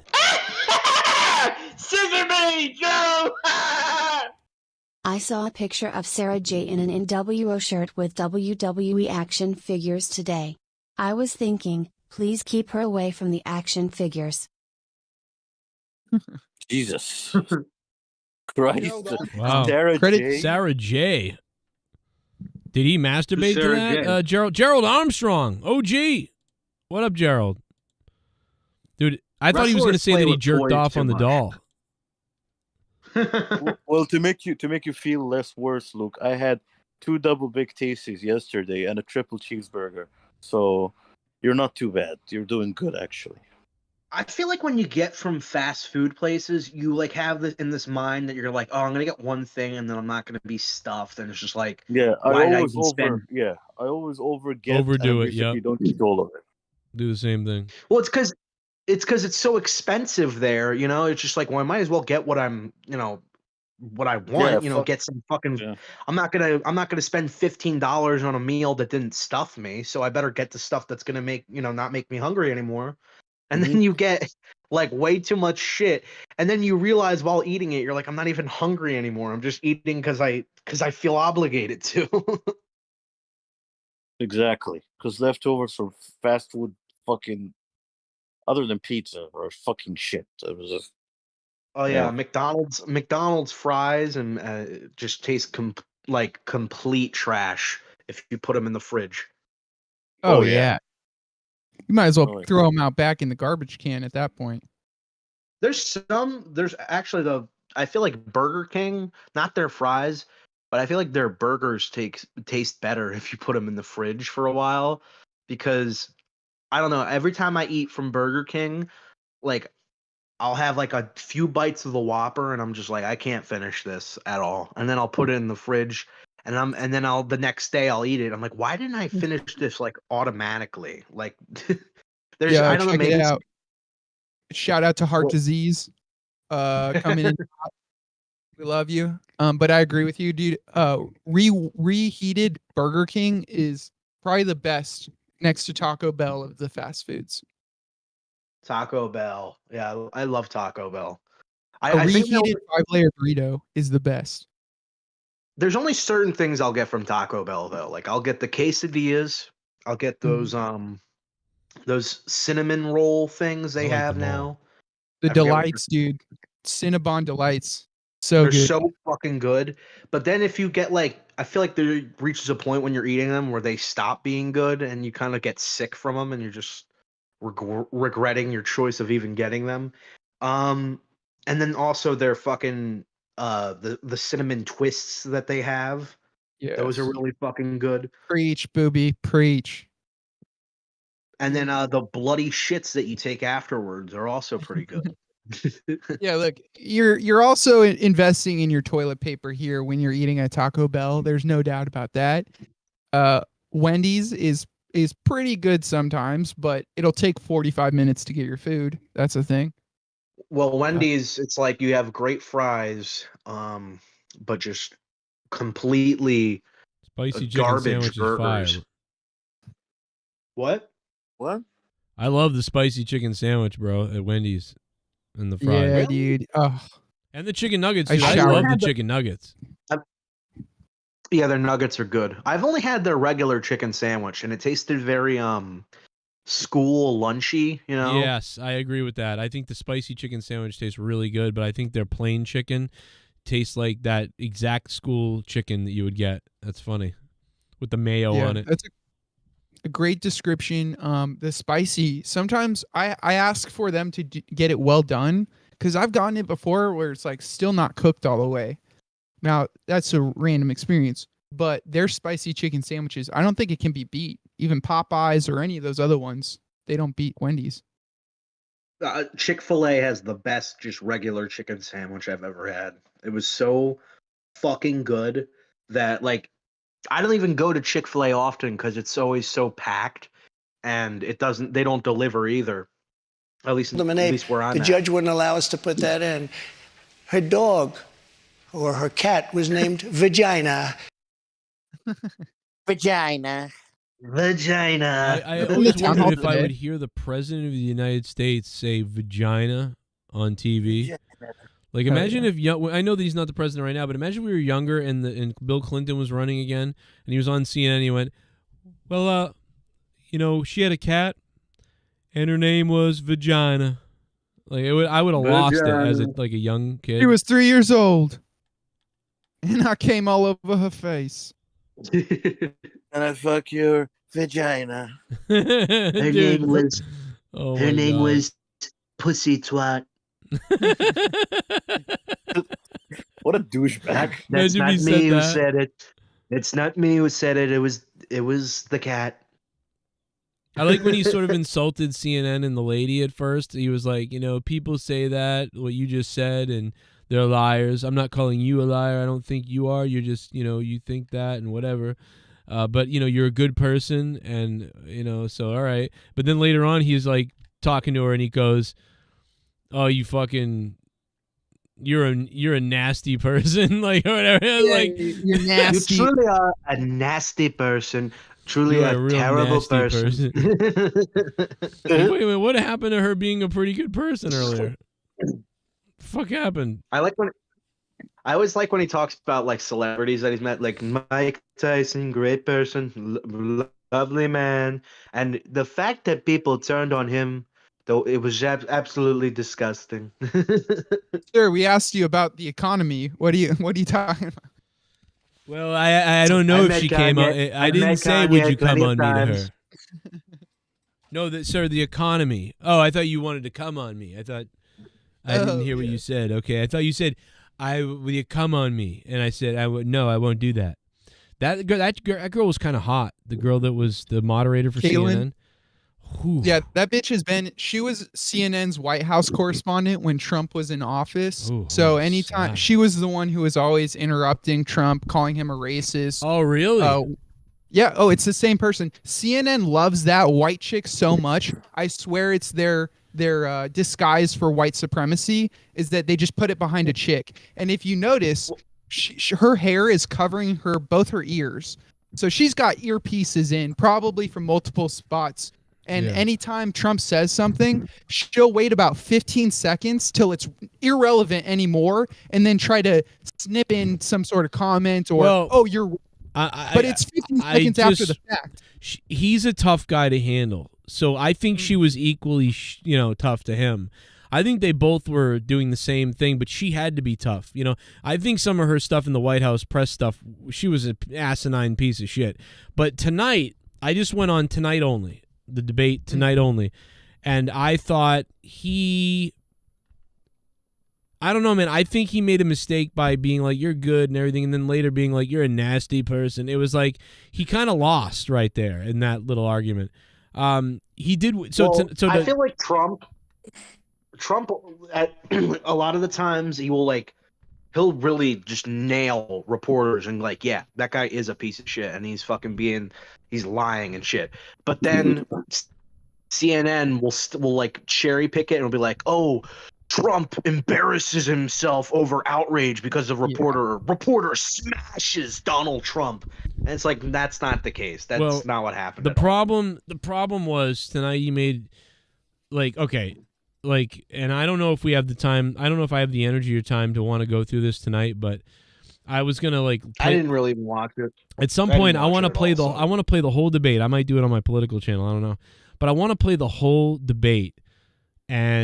Or I know it was a town hall, but yeah, it was sort of like a debate. It was because she had to sort of challenge the things that Trump was saying. I suppose, it wasn't like, hey, Trump, you're here, let's talk, and then you can take questions. It was more like Trump's here, he said stuff, and she refuted the things that she thought were wrong, which resulted in them debating. I mean, let's be honest, there were times they got into a debate with each other. Exactly. She's a moderator, but they got into a debate. It wasn't a town hall. It was a town hall, but it was it was a trick debate. I don't know how to explain it. It was very not what I expected. You're 100% right. They did this during the 2020 election on the Fox when Chris Matthews, I think, the supposedly Republican moderator, just debated Trump during the whole debate when he's supposed to be debating Joe Biden. They did that this too. And let's not confuse this. This wasn't Caitlyn. This wasn't the girl debating Trump. She had shit in her ears that was being fed to her by somebody else. It's not her debating Trump. And that's evident when she doesn't come up with her own comments until 10 seconds after it's irrelevant anymore. She's getting fed these stuff. And I guarantee if you move her hair, you'll see earpieces. Because there's people feeding her the lines. Let's not give her credit that she doesn't deserve. You know what I mean? I'm just going by what I saw. I don't, earpieces or not, I'm just going by what she did. I think he looked... Okay, so there were times tonight where I was like, fucking, I'm voting for this guy. And then there were other times where I went, ugh. Was it at any point during the 30 minutes when they wouldn't shut up about the January 6th Capitol? No, that part, that was like a wash. That didn't bother me. But getting into the specific facts bothered me. Do you know what I mean? It was one of those things where the January 6th stuff, I kind of disagreed with them both on it. You know what I mean? Because it was like if I was Trump, I would have said I disavowed it. Would you answer me correctly? Did I say this? Yes. And would you say that by me saying that I was disavowing the violence? And then force her to answer that.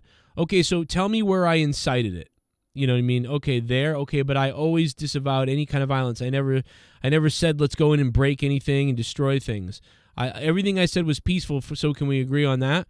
And so, okay, now then her problem was. You would disagree with you, Joe. Everything that you said incited that. She took a loss because everything she said he answered, and then she had nothing. And then she moved to, why did it take you 3 hours to make that video? He goes, well, that's a video they took down on me too. I put that video out there, and then they took it down. So he looks good there. But then she said, but it took you 3 hours to get that video up. And he was like, no. And then basically what ended up happening is he and she were in agreement, and she was right. It took him 3 hours to get it up. Whatever that means. Is that bad, good? I don't know. So if I was Trump instead of saying, no, it didn't take that long, and then being like, basically like, okay, yeah, it did. I guess it did take that long. She was right. So he was wrong and she was right about that part. So he was losing that part. And he sort of, every time she lost an argument, she gave up on it and then moved to the next thing. But then on that time, he basically allowed himself to be wrong and her to be right there, which gave her the win in that instance. But what he should I might have missed it. She admitted she was wrong, or that she lied about things like Trump never requesting Capitol riot police backup. No, the minute she never admitted to saying like, "Oh, you're right, Trump. You did request that because that's what was documented in the congressional hearing." I don't think they got into that. Just lie? They didn't get she into continued to lie and say that, like, did you watch it? He never requested those police. Did you watch it? Yeah. Okay, oh yeah. So I don't know about that part. I'm just saying when he answered thoroughly the right way, she moved on to the next thing to try to get him on. And basically it was like completing a level. He completed this one, he completed that one, he completed that one, but then he lost when it got to when she moved everything to it took you 3 hours to get a video up. So she said, you said bad stuff, you incited this, whatever. He proved on Twitter that he said peaceful stuff. He proved on Twitter that he said go home. He proved that he put out a video saying stop this. But then she went to, why did it take you 3 hours to do that? And then instead of being like, you're right, or here's why, he just said, I don't think that did not take me that long. And then she's like, yeah. And she was like, it took you 4 hours. It was at 4:15. And she's like, and he's like, he looked it up and was like 4:07. So yeah, a little sooner than that. So it was like, okay, she got you there.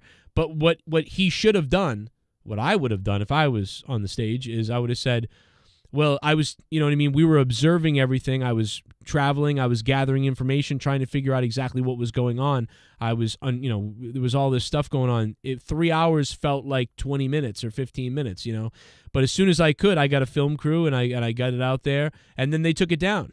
So within 3 hours, I had that message out there to go home and to be peaceful again, that was a message all along, which I just proved to you. That was my message the day before. That was my message on the day. And that was my message at the time. And then that was my video message that 3 hours later I also put out there. And why did they take it down? So people like you could pretend that I didn't have that message. However, I do regret not getting it up there sooner. I wish I had gotten that message up immediately, and that's something that I agree that we could always do. Anybody and everybody can always do better. And looking back, I wish I got that message out there fiercely, and I wish I put several messages out there, quite honestly. But they would have just taken them down, because even if you do the right thing, people like you delete it and then write your own history. And if he said that, Joe, it would have been like awesome, but he didn't do that. You're right. I'll give you the credit that they caught Trump. They caught him being spreading misinformation about whether he sent a tweet out 3 hours or 4 hours. No, he didn't spread it. She started it. Isn't that so? No, but you're right. Though, she caught him in such an egregious lie. I think that we should. You're right. Because of that, we should vote for Biden. I think we should have World War III. I didn't say that. No one's saying that, though. Everything else he said was irrelevant because she got him. And if he had just owned up to that, I think that everything else they talked about, policy, economy, immigration, World War III, Ukraine, all of those, irrelevant. But I don't know why you're doing this right now. Because 3 hours or 4 why hours. are you making it that we're going to vote for Biden because he had a couple of problems? I don't get that. I didn't say that. I said that you just did. He was wrong. He was wrong, and he's a liar. He's spreading misinformation about how frequently he's sending out his tweets. He just can't ever. He can't. Actually, he did do it a few times. He sort of acquiesced, but it's not that. It's just Joe. he's never That's wrong. Not good. He thinks he's never wrong. He thinks he's never wrong. He thinks he's never wrong. He thinks he's never wrong. He can say 1,000 times, I love black people, but you know what? It doesn't matter what he says until he says the wrong thing. Because then that's when we go after him. He could have a record of giving the most money to NAACPs than any other president, and we still get to call him black, a racist black person, because he said he tweeted that out 3 hours ago and said it was actually 4 hours ago. Who's calling Trump a black person? Who's calling Trump a black person? No, they call him racist. Oh, he's racist against black people. Okay, but you said black person, so I was just wanted to, do my moderator duty and be like, what do you mean? What are you saying? Are you saying he did blackface? You got me. I got you too. But no, so I'll sum it up real quickly though. So I loved when he talked about the war in Ukraine. That was awesome. He nailed it. He fucking demolished. That made me want to vote for him. When he talked about our electric bills going up, that made me want to vote for him. When he talked about our infrastructure and what we need to do in the country to start kicking ass again, that made me want to vote for him. I did not like what he said about abortion. That he would compromise with abortion? I didn't like what he said because I'm not sure. It could mean a couple of different things, and I don't know yet what he means. So the reason why he didn't answer the question is logical, though, because he wants to go in negotiating on abortion, using it to his strength for the Democrats. So if he were to give up his full position right now, that would make him weaker in the negotiation. So he cannot answer that question. And CNN or the lady she doesn't know that or she knows that very well. But I bet she didn't even know that. She just wanted the answer. But so he can't answer that question and then she said, will you call Vladimir Putin a war criminal? And he wouldn't answer that either. And that was obvious because, yes, let me call him a war criminal right now and give up my position, make him angry at me.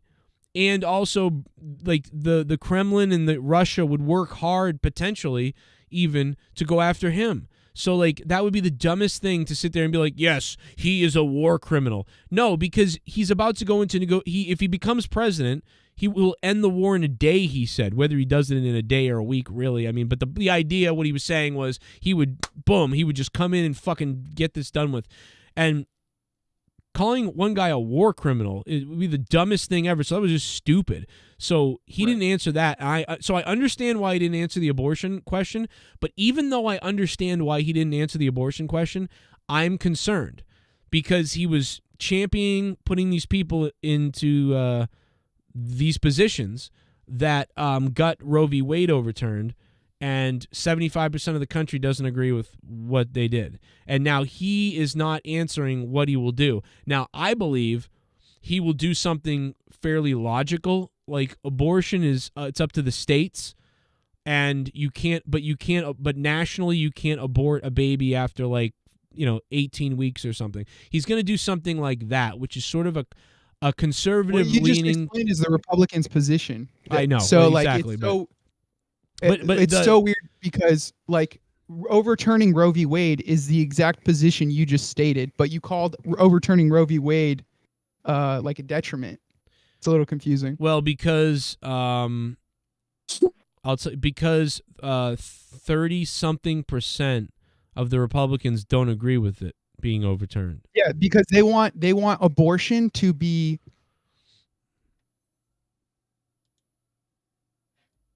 I think he just vanished. Well, that's it. The CIA took out fucking Nerdy. There he goes. Oh my God! They literally took him out. He's gone. He's not even on Discord. The FBI came in and took out Nerdy. He was going too conservative. Oh God, Nerdy! No. That's so funny. Oh. Wow, he got taken out. The moment he talked about abortion, he just they aborted him. Like, see you later, Nerdy. See you later, brother. Have a good one. That's funny. No, but yeah, so there were some things, and so there were some things tonight that made me want to, I'm dead serious. There at the beginning, towards the middle beginning, I was fully in Trump's corner. I was so supportive of him. When he said though that she was a nasty woman, I didn't like that. I didn't like what he did. I thought he looked like a bitch. He wasn't really answering something. She was kind of right. And then he called her a nasty woman. And I just thought, a nasty person. And I was like, The thing is with him, he always shoots himself in the foot. Like he does. He doesn't always, but he did says there. a lot of right things, but then he fucks himself in the ass by saying the most backwarded, retarded shit. I'm confused what we're comparing him to. Who are we comparing him to? Are we comparing him to a regular person or politicians? No, because saying compared to politicians, I'm comparing him to me. I'm comparing him to me. I wouldn't do that. To a regular person. Okay. He is better than any other politician out there. I have to say. Look, if that's the because I compare him to other politicians because that's the job he's Yeah, that's what I'm comparing him him to right now. Did you hear what I said? Like I said, I didn't like how he acted towards the moderator there. Yeah, no, I agree with you. No, and so who's the other politician that would say you're a nasty person to them? Corinne Jean-Pierre says that to Peter Ducey all the time. Do you know who those people are? Oh, the lady the lesbian fucking White House lady? The diversity hire at the White House press who represents the White House. Yeah, and guess what? She's not a politician. I don't like her either, by the way. The thing is, the other politicians will say the right, polite. That's a weak You know what? A weak person does that, and she's a weak person, and Trump's doing that. So that's not good. But the thing is, the other politicians will do the other polite stuff. Will be nice to the ladies. Will be nice to this. Will be nice to that. But behind the door, behind the scenes, they will be fucking terrible with taxes, terrible with the electric bills, terrible with the fucking war with Ukraine. No, Omar, you're so wrong. You're so wrong. You say that as if Joe Biden isn't on camera calling a room full of troops stupid bastards because they didn't laugh at his jokes. Just because you don't pay attention to it, Omar, doesn't mean that's the case. Well, but so you know like we're really Joe, you asked for a specific example. No. Stop. Okay, I guess I won't give the example that you asked for. Because before. All right, give me one in a second. But first, what you've said so far is not in a debate situation or a town hall. I've never seen in a town hall in a debate like this somebody else say you're a nasty person. Like you're a nasty. I don't agree with you, so you're a nasty person. Do you think that if moderators moderated, quote unquote, what we want to call this, I don't know why we're still calling it a town hall, but it was a town hall on CNN's terms, is what it was. Right. But we both know that's not true. They also gave it was a debate. So I mean, the even moderator in the title, they're lying to to their audience about what they're watching. Yes, so but it doesn't shock again, me that he still didn't need to do that though. I just will stop talking. I guess he just didn't need to do it though. Why did he need to say to her like, "Well, you're a nasty person"? This is the person who's been calling him a racist, a homophobe. If somebody did that to me for 5 or 6 years, I would call them nasty. Well, but do you think if somebody wrongfully called you a racist pedophile, she didn't do you that wouldn't tonight. Think of them as nasty, or you wouldn't even address it? Did you she would call just him let that person Did exist. she do that tonight? She did that. She's been doing it for 6 years. But he started off the night. Documented. He called her a good person at the beginning of the night. Look, probably because for hosting him, which is a good thing, but I agree with you. It is a little bit hypocritical to say somebody is a good person and then to call them nasty after that. If that's the hill we're dying on, I agree with you. That is weird. It seemed like he challenged her on she challenged him on something, which she was doing all night, but she challenged him on something, and for once he really didn't have the right answer, and he chose, oh, you're a nasty person. And I just thought, like that is weird. It was funny, but it was like, ugh, like why'd you do that? Like that was stupid. It's like it's the thing that about him that if he didn't, it's the thing that makes him great though. It's the thing that makes him great is that he don't give a fuck and he won't give up. And if he's losing something, he'll attack you in any way he can. So like it's what makes him great, but it's also what makes him like, ugh, like. I know the Bible thing. Okay. Like, remember the Bible thing in the church? I always get upset about. Like, I just don't like. I want someone who's not going to put people in danger, and I just don't think there are times he needed to do certain things. He did certain things goofily. Everyone's got a problem. Every president, every whatever has their own things that they have an issue with. I don't think Trump's are that bad. Trump calling this lady a nasty person, she probably is. Versus George Bush taking us to an illegal war and lying for his war criminal friends. Joe Biden is much doing worse. that today. And Joe Biden Biden does it is now. Afghanistaning us right now in and he Ukraine. doesn't care about and supporting Nazis in Ukraine. And it's weird that nobody is. That's what Trump said. So it's like we have somebody whose actions are doing that, and yet we're getting mad at Trump for or not getting mad at, but we're criticizing our president for calling somebody who's called him a racist for 6 years nasty. That just seems weird to me. As an American who's watching our country fucking devolve over the last 3 or 4 years. But if you're watching this, you can't say it hasn't. If you're watching this debate tonight and you're younger and you don't know that lady is the lady that's been calling him all these names and things like that. And yeah, she was a little bit uppity tonight and it was weird. But like look at it from a person who's maybe watching and thinking about, you know what? why do people like this Trump guy? Maybe I'm like, let's see. You know what I mean? And they're actually watching to see. And maybe they're even a little empathetic and soft, you know, and they're watching it and they're like, he seems all right. You know, this lady's pretty aggressive with him. Like, yeah, he's kind of a shithead, I think. You know, I used to hate him when I was 16, but now I'm 19 and 20 and maybe, you know, it's not as bad as I thought. But then he does that and they go, ugh. You know, and they go, it's like, oh, there he goes. It's like I watched a neighborhood fight where a guy went to meet up with a 14-year-old girl, and her brothers came and beat the shit out of him, right? But because he's in the wrong, he's a pedophile. But somebody else, an innocent bystander, drives up and just sees 3 16-year-olds beating the shit out of what they didn't know was a pedophile. You're going to get mad at those 3 16-year-olds for beating up just what looks like a random guy. In this case, Caitlyn is the pedophile that showed up to molest a 14-year-old girl. And Donald Trump is these 3 16-year-olds who are beating up this pedophile. Now, what you're saying is you should sympathize with the guy who drives up and just sees 3 16-year-old guys beating the shit out of a pedophile because they don't know. So every person, every bystander that drives by, you have to inform them, no, look, this guy is a pedophile. Look, Caitlyn has been talking shit, calling Donald Trump a racist for 6 years. It's not that big of a deal for him to call her nasty. That's how I'm seeing it, because I've watched the pedophile show up and try to fuck a 14-year-old girl. So I have no sympathy for her. In fact, I don't care. But I see your point that you have to look at it like, oh, there could be a bystander that walks by that doesn't know what's going on. Nerdy. What you've just said, I don't even know. I want to play that Billy Madison clip. I'm going by tonight. Wait, what did you miss? I made a perfect analogy to you saying, well, look, you should actually give credence to people that don't know the situation, that don't know. But Trump did give. I want to see what Trump he's doing. did do that. Exactly. He did do that. He did that. So Trump agrees with me because he did do that. He gave credence to her at the beginning. He said, "You're a smart lady. And you're good, and it's good to be here." He was like, it was all normal at the beginning, and then it devolved when he was losing in a little debate, which was a debate because CNN. So it started off cordial, and you're saying that instantly, in your perspective, because this is all perspective. In your perspective, he was the one who made it nasty when he started interrupting her. He started doing all that. He called her nasty. He interrupted Joe Biden 70% of the time during their debate years ago during the presidential race. And I don't think Joe Biden called him a sick, nasty person.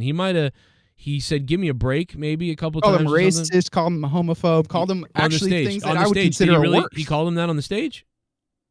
I'd have to go back and watch every single debate to see if it was on stage or whether he went to the press or CNN I'm saying to say that he set the example by starting the night off saying, "It's good to be here with you. You know, you're a smart lady. You're not right. And here's why." And it was like, okay, that's fine. And there was some things he said tonight to her that were like, you know, you don't know what you're talking about. You know, that's okay. Fine. You can say that. Mm-hmm. And she did the same thing to him. She cut him off. She basically, when he finished saying something, she then said it wasn't true. And she was right about that a lot of the times, but she got the last word in to correct him, like in some weird way. But they equally debated. They were equally, you know, serving back and forth, which I found okay because he's hard to deal with and she's hard to deal with. Why did he need to be hard to deal with during a town hall, his own town hall? But whatever. Okay, I digress, and fine. 50-50 though, they're going back and forth. But when he went to, "You really are a nasty, nasty person," that was where it was like, whoa. Like that's when it jumped out of the box. If she had said, "Mr. Trump, in all due respect, you really are like a lying scumbag," like I would have been like, "What the fuck?" Like, whoa. Like, but he did that. So it was like, okay, he was the first one to blink. As far as in the end, he blinked first. They were both staring at each other equally. And in the end, he blinked, and that's what I'm saying I'm criticizing. Everything else I liked, and in the end, I give it a thumbs up. I think he comes out looking great because the reason why is because one of the most important things to Americans, real Americans right now, Democrat, Republican, whatever you are, the most important things are the economy, war, and the economy. Like, and by that I mean electricity, gas, groceries, war, spending. all those 5 things I just listed, he nailed all of those things. He was wishy-washy on the wall, but so wasn't she. He was wishy-washy on abortion, but he has a reason to be, and so was she. He was wishy-washy on something else. Oh, yeah, the working with Vladimir Putin on something, but so was she, and he's not going to tell you that. So I have 1 or 2 solid negatives and then 2 other wishy-washy ones, but I've got 5 solid thumbs up that he gave me tonight. So he wins as far as who came out looking good. There's going to be enough bad stuff, though, that CNN can do a week on this show. And there's going to be enough great stuff that we can all do weeks on this show as well. But in the end, me as an independent thinker and person and someone who doesn't love or hate the guy, either way, I come out giving him a thumbs up because he nailed 5 things that I'm massively concerned about. Oh, he was wishy-washy about the cages. I would have rather, as a liberalish person, I would have rather him come out and say, Obama's set up the cage thing. Right. We continued it. After reviewing it, we got rid of it, and I would continue to come up with other ways to protect the border. But he also can't say it. So the reason why he's not answering that question is because if he says we're going to treat people more humanely and better, then they're going to pour in. Like, there's no consequence. Who cares? So he can't say that we're going to do better by these people because then they'll pour in. But Jared, you know what Section 42 is? So I'm worried about that. Yes. I agree with you. Do you know what Section 40? So you know it's expiring soon? Yes. So Massachusetts is they're going to be coming here. So I'm on a border state in Arizona, and so it kind of hurts my feelings when you say like people care about the border, economy, war, and all this stuff, because I just have to disagree based on the way they're voting. This country is brainwashed in a cult way where they'll vote blue no matter who. It's a lot of these people that are coming out of California, and it's ruining our states. And when this Title 42 comes, millions of illegal immigrants, 6.8 have come across and destroyed our economy, destroyed Texas's economy. Yeah. So I don't know if I agree that people are thinking about the things that you are thinking about, which I wish they did, but I think they care more about transgender issues. They care more about making sure that they can abort. And you touched on that. I think average Americans, not the fringe left. You know what I mean? I think there's a large fringe left. And then there's a lot of people too on the left that don't understand what they're really voting for with that. So they think it's just something. But I think the real Americans, you know what I mean? If you have this sort of religious right extreme side, 20% of them, and this sort of really like woke 20% left-wing people. Yeah. So you've got 40% of people that are they're gone. They're lost. But what you have is a remainder of 60%. 60% of people who are average people like me and you, and about 40% of those remaining people are Democrat, and 20% of those remaining people are Republican. I think, or it's close. It's something like that. It's close to that. So what you need to do is the Democrat side of them are middle of the road people. A lot of those people, and they're the people that jump from side to side, right? Like they'll go either way. So there's like 20% religious right, 20% left wing crazy. You'll never change those 40% of people. But then there's like 20% left of Democrat, 20% left of Republican, and then there's another 20% that will flip flop between both sides. And we need those people. In the end, you would like to think will basically say, okay, my electric bill is fucked. Like I'm voting for the person who's going to fix the goddamn electric bill. And that ain't Joe Biden. So and before what they said was anybody but Trump. So what's going to happen? Because it's amazing to think.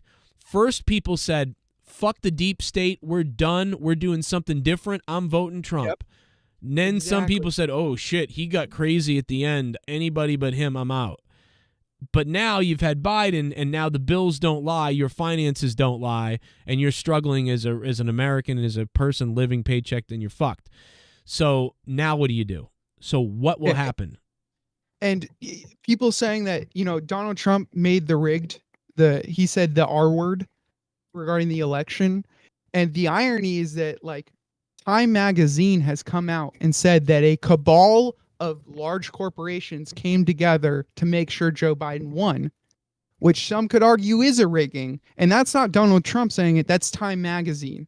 And if you quote Time Magazine, I look like a fascist for just simply saying that. A cabal of large corporations came together to make sure Donald Trump lost. And it's true. I'm sure. Yeah, absolutely. People, it doesn't matter. A cabal and group of anybody could come together at any time to go after anybody. And if the left-wing people don't believe that, I mean, look at Elon Musk buying Twitter. Look at the power that now Twitter has on the right-leaning side. Well, it was the left-leaning side that owned Twitter for the last fucking forever, and we've been dealing with it. So now you see the power of moves being made, and it's happening all over the place right now. It doesn't matter, left or right. There's groups of people coming together to formulate a way to control something based on what they want to do. Some of it's more nefarious than other things. Some of it's just, hey, we want to have the ability to sell more drugs on the open market. Like, so we're going to get together with some, pharmaceutical companies. We're going to get together with some politicians that make those choices. We're going to start funding campaigns. We're going to do all these different things so that eventually we'll be able to sell more drugs to more people, increasing profits by 8% all around on all those drugs, resulting in, $10 billion of profit over the next 10 years. And we're going to promote this inside to our insider traders and our traders. And so people are going to make financial moves. They're going to make political decisions and money decisions based on that projection of $10 billion that they will acquire by just a few little rules being tweaked in the pharmaceutical business and sales business. So, and you can, whether that's nefarious or just smart game planning. Well, Joe, like today there was a congressional hearing about fentanyl, and they had the leader of the DEA, who's a woman who just, I guess, is in charge of the DEA, testify. Wait a minute. Wait a second. Yeah. I know. A woman in charge? Jesus. They asked her. Why did you bring that up, though? Because, well, she has no field experience. She has no experience working firsthand in the DEA with officers on the field. What does being a woman have to do with it, though? Well, if you wanted to look up the video, you would know what I'm talking about, because I don't remember her name. Is she trans? The senator asks her and says, "Do we know where the two operations of fentanyl are coming out of?" She goes, "Yes." And the senator asks her directly, why don't we work in cooperation with the Mexico president to take them down? And she pussyfoots. So he asks her four separate times, the same question. Why don't we just send our military in to shut down the fentanyl operation? And she never answered him. So the things that you're suggesting are possible, but in this administration and probably in Trump's with other issues, they're just not happening. Well, okay, what that tells me is there's a bigger thing going on, and I don't know what that is. Me too. Now that could be that could be that they might have a deal in place for something we don't know about, so they can't speak on that because they're working with either the FBI, the CIA, whatever. And if they were to say things like this now, it could jeopardize that situation.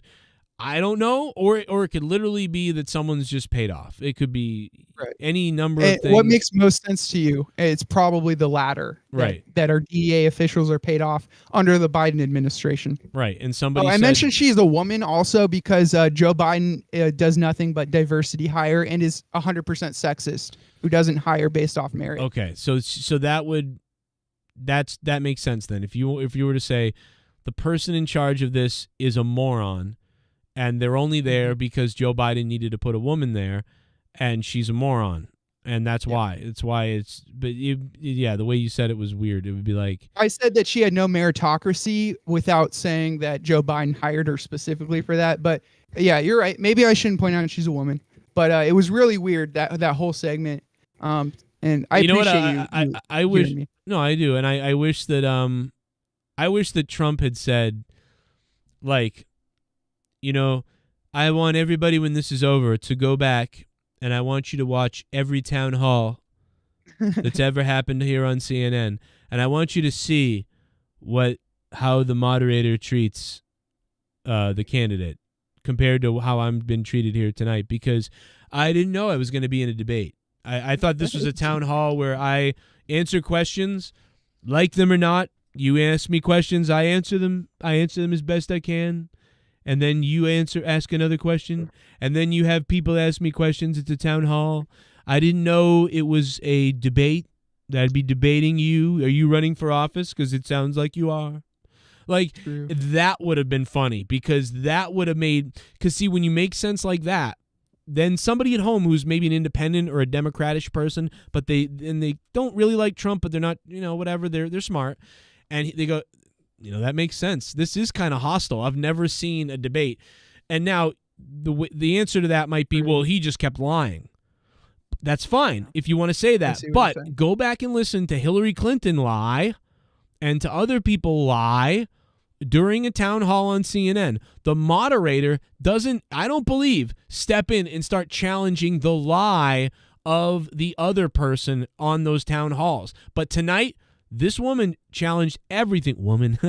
Challenged everything that Trump said, and he was wrong, and he wasn't wrong, but he was like, his opinion of things, and some things he said were wrong or were not 100% fact. I wouldn't say they were wrong. They were not 100% fact. Better.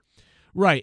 And so the point is, though, that this was very bizarre. And so instead of saying you're a real nasty woman. How fair is it that you can have a town hall meeting for both parties on a fucking liberally biased news network? Like, does that make any sense? Well, CNN just wanted to make money. CNN wanted to sell. They wanted to hit ratings. They wanted to get back in the graces with Trump because they know that he's going to be the candidate going forward. They know they need access to him. And one of the things he said not that long ago was like, oh, screw CNN, that type of thing. And all the hate that he has, fake news and all these other things, they probably sat down at a table, negotiation table, and said, Donald, like, we want to do this thing. It will be our moderator, your people.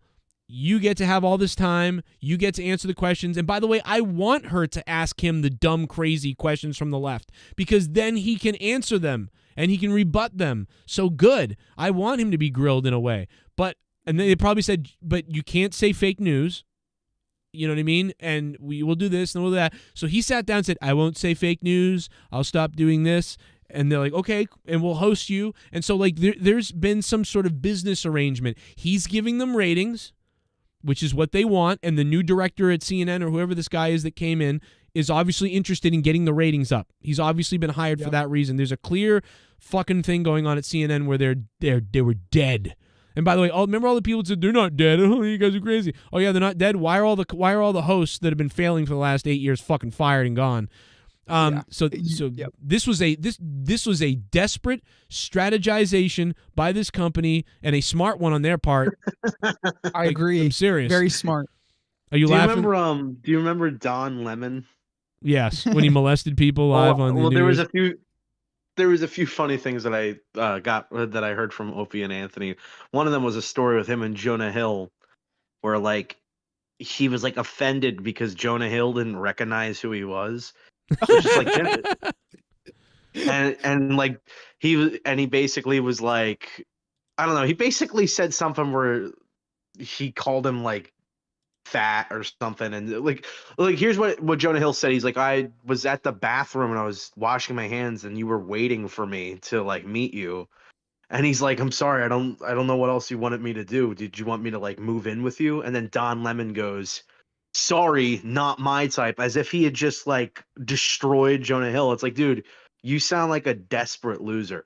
But also, they said, I think Jim Norton said Don Lemon, so it's like he's like the fucking the godfather of all fruits. Don Lemon.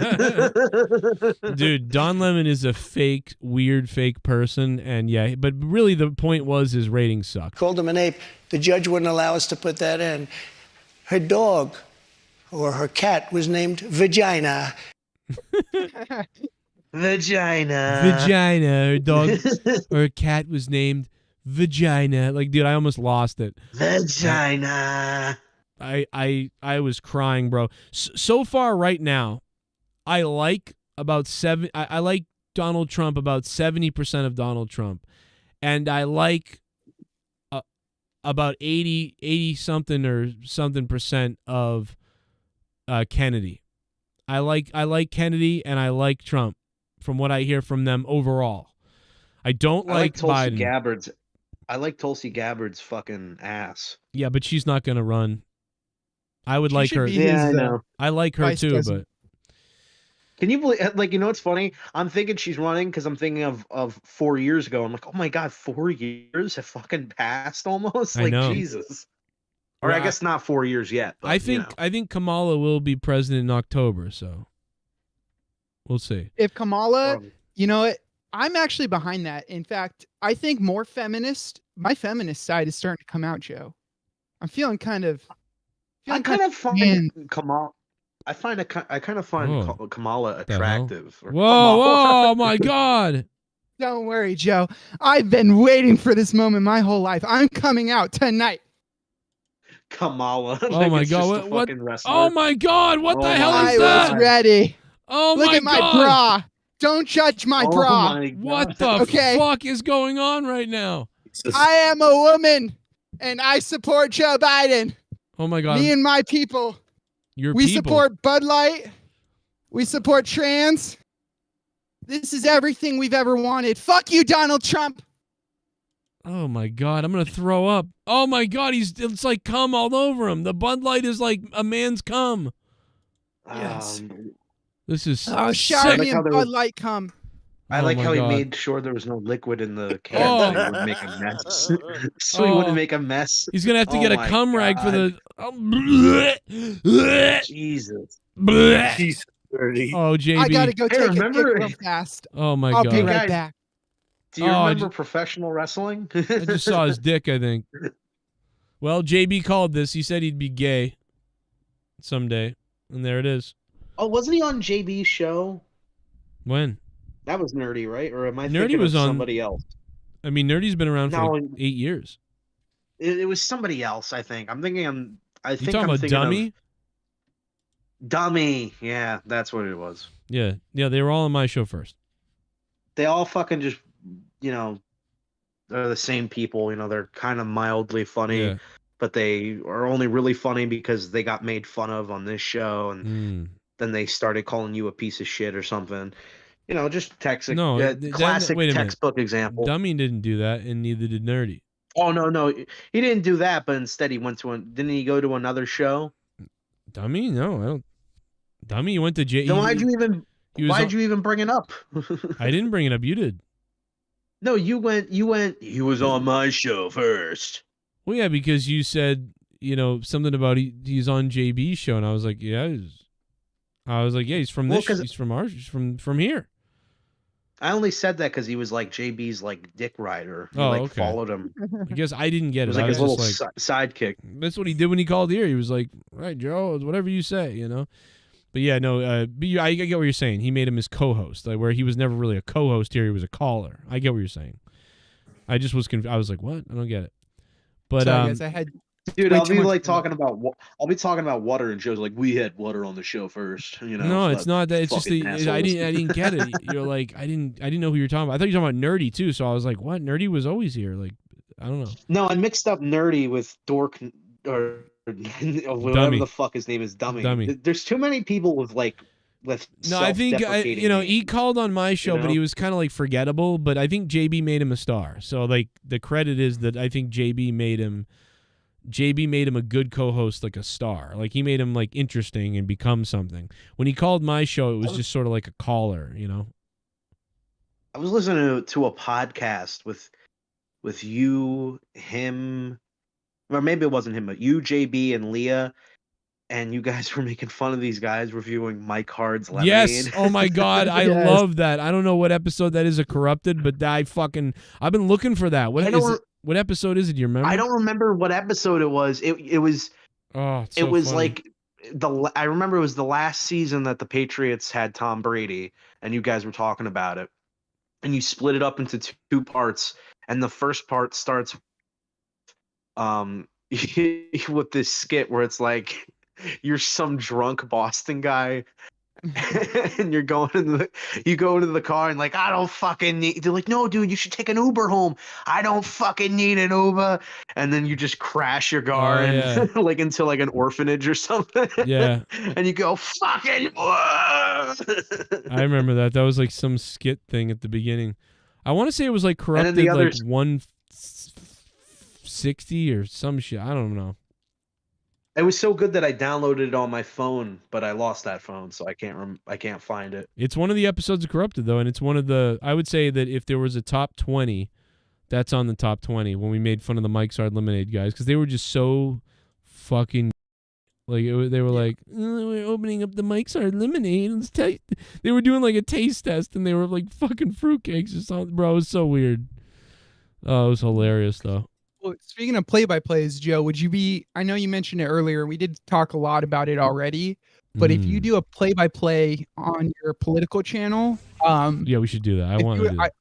I don't ask for much, but if you would invite me, I'd love to be there and talk it with you. Sure, I should invite Leah too.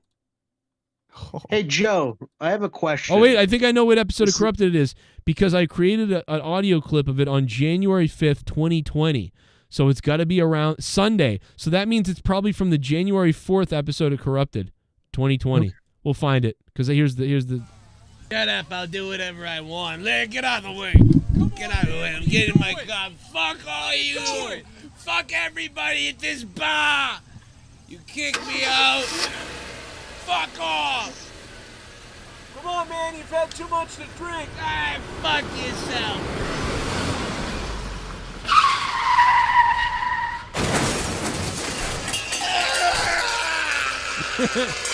Holy shit!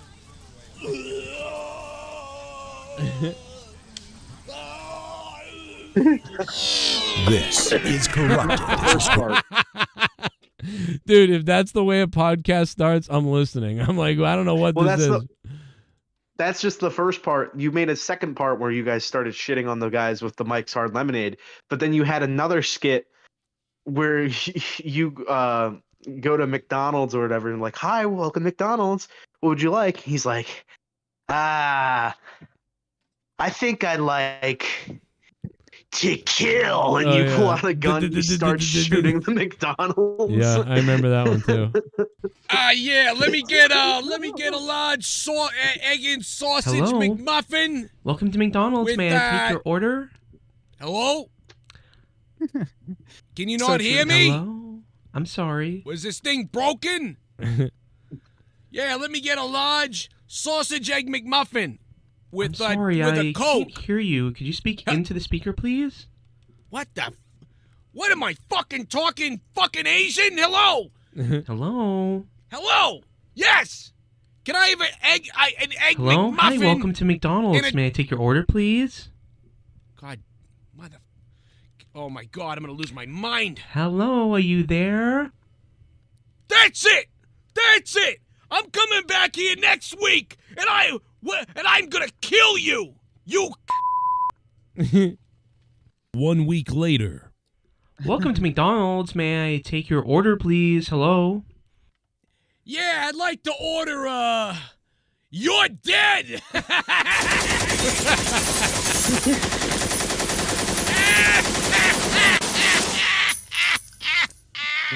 What the fuck? Yeah, $15 an hour, now you're dead! What the fuck? All right. Well, the best was JB's reactions to these, where he's just like, Joe, you need help. He pointed out something, though, that was really funny on one of his streams where he's watching you like react to like Tommy doing something cringy. And at one point you just go, Jesus. And, he got this so like dead on where he's just like, dude, Joe cracks me up with his deadpan like Jesus, and he does it all the time. And then I started noticing that you have like these like little deadpan lines that like kind of go unnoticed that like are funnier than your rants. That's the good thing about JB is that he you could tell at one point or another he really did like appreciate like the humor of this show and like had a like a sense of humor that like a lot of people don't have. And then he kind of turned into half a fag, but no, he died in a campfire. Come on. Yeah, I think it's not from that area because I just looked it up and I guess I still can't quite find it, but it is from around. I would say that it's probably it's got to be corrupted 130 something. So we'll find that episode eventually and be able to. Those are both clips from that podcast. It has to be because I only listened to that right, like but a year ago. But they're clips, and that doesn't nail down exactly where because I just looked at it right now, and that's not. This was funny, dude. I don't know if you remember this. Do you remember when we made fun of the soldier's outfit? Like what, dude? What? No. You Going to watch Afghanistan. What? I signed up for the Space Force. Yeah. They slap a Space Force fucking logo on there and like, okay, grab a rifle, get in the army truck. Yeah. You're like, no, I'm here for space. No, you're a fucking soldier. That picture's funny, D. That's funny. I like that. I thought that's what it was, but then I saw the other one, the woodland one you were talking about. Woodland? It's very funny. What are Did you see that, Joe? Watch this. What? In the whorehouse, he posted a picture of the mock Space Force camo. It's very funny. Oh man, it's probably better than whatever it was. I mean, it's not real. I mean, it's just very funny because that would be about what it would look like. Except for the gigantic white head popping out of the top. I'm wearing this for the fucking eclipse. It looks like D Moon's new girlfriend's boyfriend.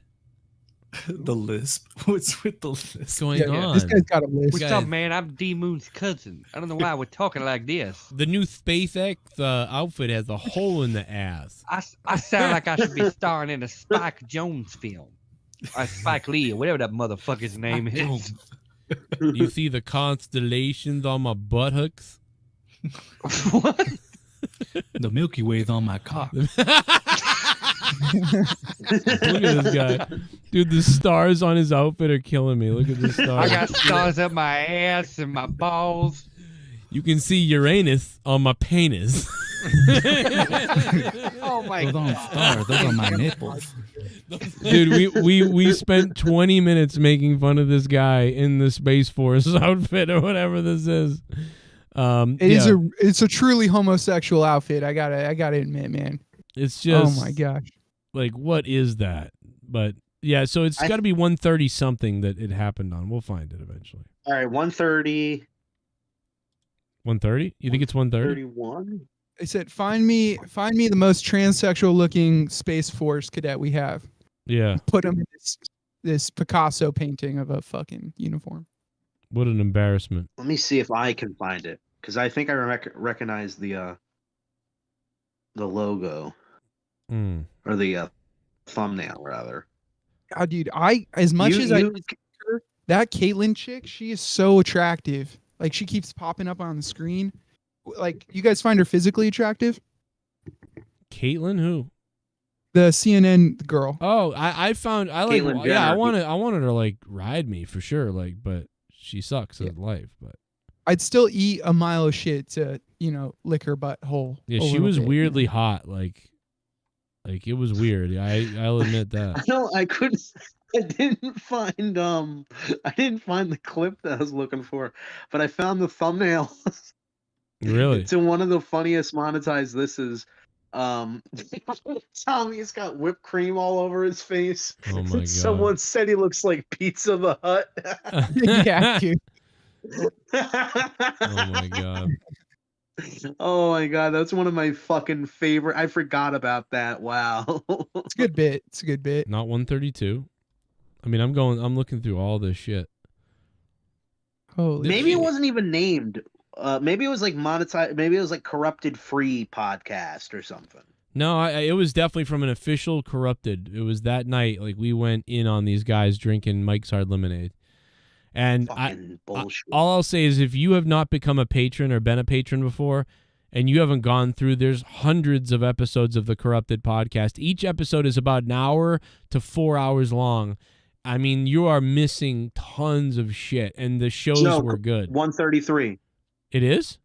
I think it's 133 because you separate it in two parts. Really? And I just found part one. Oh man, I already went past that. I already thought it Well, wasn't for the that. mindset, I want to add on the podcasts are not really dated at all. So it's not like you're listening to old news or you're listening to shit that's not relevant. All of it's funny and it's like everyday shit. So those podcasts are so good. Oh my God. Yep. I found the monetize this you're talking about with Tommy with the cream all over his face. Monetize But this yeah, Joe, 243. it's Corrupted number 133, part 2, live in Okay. parentheses. All right, let's see. And then it says free JB Joe Cronin. All right. Let me clear all and I'll search. You said 133, right? Yeah, I just don't think you put up the footage of it. Oh. Oh, no, that's not Yeah, that. it's mostly audio. Oh, really? But no, we did stream it. We streamed it because that's part of the funny part. Because we're like making fun of these guys. Oh, for sure. It's on video. It's Yeah, for like sure on we video. were like raging on Well, no, them. it's on video. I guess it's on Oh, video. I found but it. You're right. I got it. You're right. It is. Okay, so everybody who wants to see this, I'm going to link everybody to it right now, guys. So everybody that wants to watch this episode of Corrupted, if you've never seen it, there's the link right now in the chat. So click that, watch it, and if you're not a patron, I think you can see it for $1 or $2. I think you can see it. Enjoy that. But yeah, this is it. This is definitely it. That's funny. Here's some of it. It's your fags. Oh man, I'm not a violent person. I'm like into Star Trek and being peaceful and all this stuff. But I almost, it's like weird because I want to be peaceful. I don't even want. Sometimes people want to fight me. I don't even want to fight them. But like I want to. I don't know why, dude. I have this right now. I'm having this envision like I'm kicking that door in and beating the shit out of these guys all over their kitchen. It's the same color of my dad's balls when he raped me. Oh my God. Jesus. Black cherry. What the hell was that? Wow. Wait a minute. Let's go back here because OG. Hard watermelon. Black. they. Okay, I gotta join Skype because I feel like you guys are seeing some stuff. Yeah, I gotta go. Yeah, you have to get on Skype right now. What in the fuck? I want melon. Dude, kids are on crack nowadays. Like nowadays, when you make a video, you have the way he's holding the Mike's Hard Lemonades too, like very femininely holding these bottles. Like he's got a dick in his ass. Guys, here's the Mike's Hard Lemonade. They have like random other shit just pop up for no reason because you're just so bored. Here. Well, we've broken only 7 YouTube terms or whatever. That's just when you really gross. You move into a place, you buy that, you know, you just. I didn't buy that. We bought that. We could have done that. We did. We dried everything by hand before using one of them fucking mold Oh, yeah. machines. Well, you dry it and then put. The dish drut thing in the background. That defeats the point. Yeah, I have one of those because I'm a poor piece of shit. 4,469 somehow. Watch them drink For this. abusive content. This is fucking terrible. You can just taste it just enough to know it's there. Mm-hmm. Oh yeah. Oh my God, he's drinking it like Bud Light. Wow, this like if some girl, I gotta imagine that this is like the type of video where even if the guy was good looking, like a girl would watch this and be like, yeah, I'm not fucking him. No, That gives no the girl is ick. watching this video, no matter how wet her panties are before she turned this video on. She turned it off immediately watching these two like non-masculine fruitcakes drink Mike's Hard Lemonade. Leah, Oh be my honest. God, the gayest way to drink it. How unattractive are these guys? Oh yeah, wicked. Yeah, this is. I mean, I've done some goofy shit too, but luckily I'm hot. So. I mean, what's more gay, Leah? Watching Drew pretend like he's blowing Joe or this? I honestly, I can't deal with the part where he like turns around and says "yummy." Yeah, I was gonna say that's probably gayer. I have a really hard time watching that. Every time I see that, it's like. Man, she hated Drew. Those fucking fish lips. But anyway, did she really hate Drew?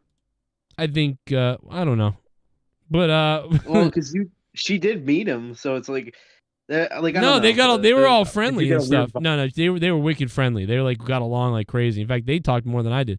But it's just like I think she was like something, something's up with him, and then she was right. Let's just say she wouldn't leave him alone with the kids. If you know, Maybe what I mean. not. Yeah, I mean something. I mean, obviously. Did he ever say anything about you, or did he just go on to a different show? No, he said.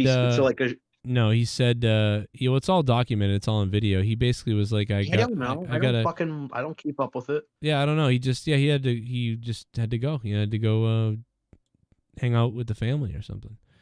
We ended we ended things well, actually, but it was actually the people that pushed the because like he was like, I gotta do family stuff and I don't have the time to do this anymore, and I was like, okay, and I was shocked, but I was like, okay, man, I get that. But then he, I guess, like, that's not really what he did. So then everybody was telling me, and they were like, look, he's a fucking liar. And I'm like, okay, whatever, I don't know. So I don't know. Okay, so what he did was he lied, and then he went to somebody else's show. Okay, I guess, I don't know. So he did it now. So he did, but apparently he's retired from everything. So I mean, there you go. But I don't know. You'd have to ask other people. I don't know. But he did leave the show, just like similar to JB. That is annoying. Like even if you guys ended on good terms, like I would be annoyed if it's like you became like a big co-host on my show, and then you just like you come up with some bullshit about how you have to spend time with your family just so you can go to somebody else's show. Like, why not at least be open and honest to me about it? Like, we've been friends long enough. I don't know, Don't you man. think I deserve but that? I just know that then people told me stuff, and then I kind of said something about it, and then I was blamed. Like, so I was like, okay. Oh, like usual. Yeah, it was my fault again for wondering what was going on. It's so weird. It's like when you're friends with somebody at school, and they're like, hey, man, I can't be friends anymore because, I'm going to be moving or whatever. But then, like, they don't move, and then they're hanging out with these other people in the recess all the time, and you're like, wait a minute, I thought you had to... What's going on? Then you're like, well, you're just a weird stalker. Like, what? You want to get real. I had a friend, a close friend who lived with me, who was saying he was going to hang out with family, and he didn't have Instagram, but he would go hang out with like other mutual friends, and they wouldn't invite me, which wasn't a big deal. But he would be like, oh, I'm going to hang out with family. I'd see it on Instagram. And so he came home one day, and this was a couple weeks after, and I just asked him, I was like, hey, I saw on Instagram you were actually here. Well, why did you say you were with family? It was weird. And they got super upset. They moved out, called me Alex Jones, and said I was coming up with conspiracy theories. And I was like, dude, I just see this picture on Instagram. I don't know. So it's very weird. Very weird thing. Yeah, I don't know. I guess just don't even confront him about it. Just be like, okay, so they lied to me. I guess I just won't hang out with them. Yeah, that's what I do. That's what I do now. So if someone says like, oh, hey, man, I've gotten busy, I can't be around, I just go, okay. And then if they I don't care what they do. They told me they couldn't be here, and then that's it. I'm like, okay. Like that's everything that's all there said is. too. Drew is a great guy. I think I haven't had every bad experience with him, and he's funny sometimes. So I think there's something positive. I don't have anything bad to say. I was just Yeah. Luke asked me why he left.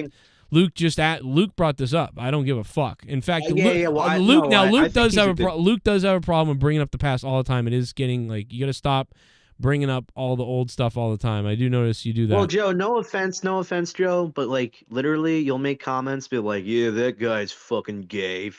He turns out she was right," and I'll be like, "What do you mean?" Be like, "Oh, nothing. Actually, he's a good dude." I'm like, "So then why did you say it?" Well, you're the one who said that Leah was right. To me. It turns out he was weird. Well, you can be shitty to me and still be a good person. Pretty much. You know what I mean? Like you can be Don't weird. try to flip this on to being a scummy I think person. Luke Rojas is a total piece of shit. I'll say here now. No, I just like I don't. What do you mean by that, nerdy? Oh, actually, me and him had a good time on show. It's just that was mostly other people. Actually, no, I love Luke Rojas. Actually, like that guy. Let me tell you something. That guy's a scumbag. What do you mean by that, Joe? I don't know. That's the people trying to turn us against each other. It's not Yeah, but I can still think, oh, that person sucks. Like at later on, once all the evidence, once everything is settled, I can be like, oh yeah, that guy kind of sucks. You know what I mean? And I asked you, what do you mean he even sucks? put it this way. You're bringing this up now. Goons in the chat saying false. I can confirm. I met the guy, and I just said, well, what's false? And he goes, that he left on good terms. I just said he left on good terms. I literally just said that. I said he left on good terms, and then Luke Rojas, you just said he was a liar though. And then I said, well, yeah, it was weird that happened and people told me and whatever. But he left on good terms. We left on great terms. I said he was a liar because what you explained to me sounded like a lying thing. But also, Well, I'm not the one saying that. I didn't bring him up. I just asked what happened to him because you said he left that YouTube. Leah said he was weird, and then you said it turned out to be right, and I didn't know what happened to him. Yeah, well, But you I know, guess that other means people. I fucking ask all about old timey shit. Yeah, I know. It's just Leah. Yeah, I've already said all this a million times. Though, that's the only thing. Like I've said this a lot. Like we've over 2 years. But No, yeah. I don't remember. But yeah, I don't know, man. It's just weird. It's a weird thing. He left on good terms, but he passively aggressively is a weird. It's a weird dude. It's a person that like you would never do. Like I don't think you would ever do something. I never thought he would do that. I don't think you would do this. I don't think Nerdy would ever do something like this. Like Nerdy would never be like, oh, you know, and just act weird. Nerdy might. I would assume Nerdy would hit me up on this somewhere and say, yeah, we're cool. What's really going on? You know what I mean? Like I don't think Nerdy would be weird like that. You know? I'm too much of a loser to go do anything else, bro. Well, it doesn't matter what you. It doesn't matter what you do, but I mean, like at least you'd be honest with me. You'd be like, oh, this is what's really going on, you know, or whatever. Or like, oh, you know, whatever. But yeah, I don't know. I don't know what to tell you, man. But yeah, JB tapped out, and he, man, I mean, think about it, man. People didn't believe that he was really going to leave the internet, like, and leave everything, and he really did do it. Like people thought, oh, he'll be back in 6 months and 3 months and a year and whatever. Like people really thought JB was gonna come back, but he is probably so busy with like, you know, hanging out with his kids and working that yeah, he never did. He didn't come back. He's I tried to tell some people, I was like, dude, he's not coming back. I'm telling you. Yeah, he's got like 6 kids all named after medieval weapons of some sort. So he's a really busy guy. Oh my God, bro. Remember when I said he named his kid after like an AK-47 and he like cried? He did get very upset about that. I do remember that. Oh yeah. Well, you know Luke, what? Yeah. The same thing happened to me. Like I came in full steam ahead at him, fucking, you know, I was the guy who made JB cry. And then the same thing happened to me. I didn't cry, but a guy said something about my mom being on like welfare or something, and I like was like, "You shut the fuck up, dude." So, you know, I guess I got my karma for what happened to JB. Yeah. All at the ripe age of 13 too. It was crazy. Ooh. I was a little older than that, but I mean, I'll take credit. A 13. I was 7 at the time, and I made JB cry. I was basically in the fetus. But yeah, You're should. gonna have to pass. I'm gonna have to pass. But yeah, you should watch watch Corrupted 133 if you guys get a chance. That was really good stuff. But yeah, it was a good time, good show. I thought, you know, D Moon and Leah did great. Me, JB, D Moon, and Leah were really having a good time. Like for a while, we had like I want to say 15 shows or so where we were kind of crushing it. And there was like one. There was like a show where I think I kind of ruined it. I mean, it was my fault. Like, it was definitely my fault. What happened was, like, I was, like, just so stressed out over, like, the show being whatever. And, like, I think, like, JB wasn't there or something maybe that night or something like that happened. And, like, Moon was very quiet. Like, he was so quiet. He wasn't talking on the show, really. And I don't think Leah was either. And I think even potentially that they were playing video games with each other or something like that. And like maybe that's why. And I sort of figured that out. And then like I just became like an asshole. I was sort of like, well, is anyone gonna talk or like something like that? And like that made Leah be like, oh, I don't want to do this anymore. And I think that kind of pissed Moon off because I was like, I was being a dickhead that night. I was like pissed that the show. Well, you pissed Moon off because you hurt his girlfriend's feelings, Leah. Yeah, I think as I was Leah's just fourth weird. boyfriend, I've got to say that was really funny and good to watch because I felt like I moved up on the totem pole. Right. Yeah, I think it was interesting, but yeah, that was my fault. I was like angry. More like her. You're more like the guy she would hate fuck, not her boyfriend. The lesbian she would hate fuck. No, she would. Yeah, she'd pretend you're like a woman and then like scissor you. Brent Porter says, and by the way, thanks Brent for becoming a patron again, or for the first time. Then kick you in the spleen. I met Raven at a signing, and he was just a dickhead to me. He was so weird. Yeah, it wasn't that big of a story. It really wasn't. I just sort of like, I waited for him. I talked to him. I tried to talk to him, and then he wouldn't talk to me. And then when I was like, can I take a photo with you? And he didn't answer me. And then after a minute, like he was like, he finally looked at my stuff and was like, took my thing, signed the picture, and then like the guy was like, do you want me to hold your phone? I'm like, yeah, okay, you can take the picture. And I leaned in with Raven. He just like turned over and leaned and then took the picture. And then I was like, hey man, great to see you here. And you know, like I said something positive or whatever. And he just was like, he just ignored me. And then he like looked away somewhere. And I was like, what the fuck? And it was just weird. He was very bizarre. It was very strange. It was like, it was literally like, if I was a bigger person, maybe I would have been like, you know what? Like, I want my money back, or like, how about, you know, delete that photo and like give my money, or like I was a crazier person, because it was just like, yo, this was so rude and mean and weird that it was weird. Like I felt gross. Like I was like, I just gave a guy, like, now I had the money because I was given, you know, the ticket things or whatever, but essentially this guy just got paid $40. And I said something to him, he didn't respond. I said something to him, he didn't respond. But then he heard the camera guy say, here we go. And he looked over like, yep. And then I said, hey, thank you very much. And he said nothing. And it was like weird. It was just bad. Like I never ever have seen anybody do that. Maybe he was on, but then he started talking to someone. Like, and it was like he was coherent. So I thought Raven was a shithead.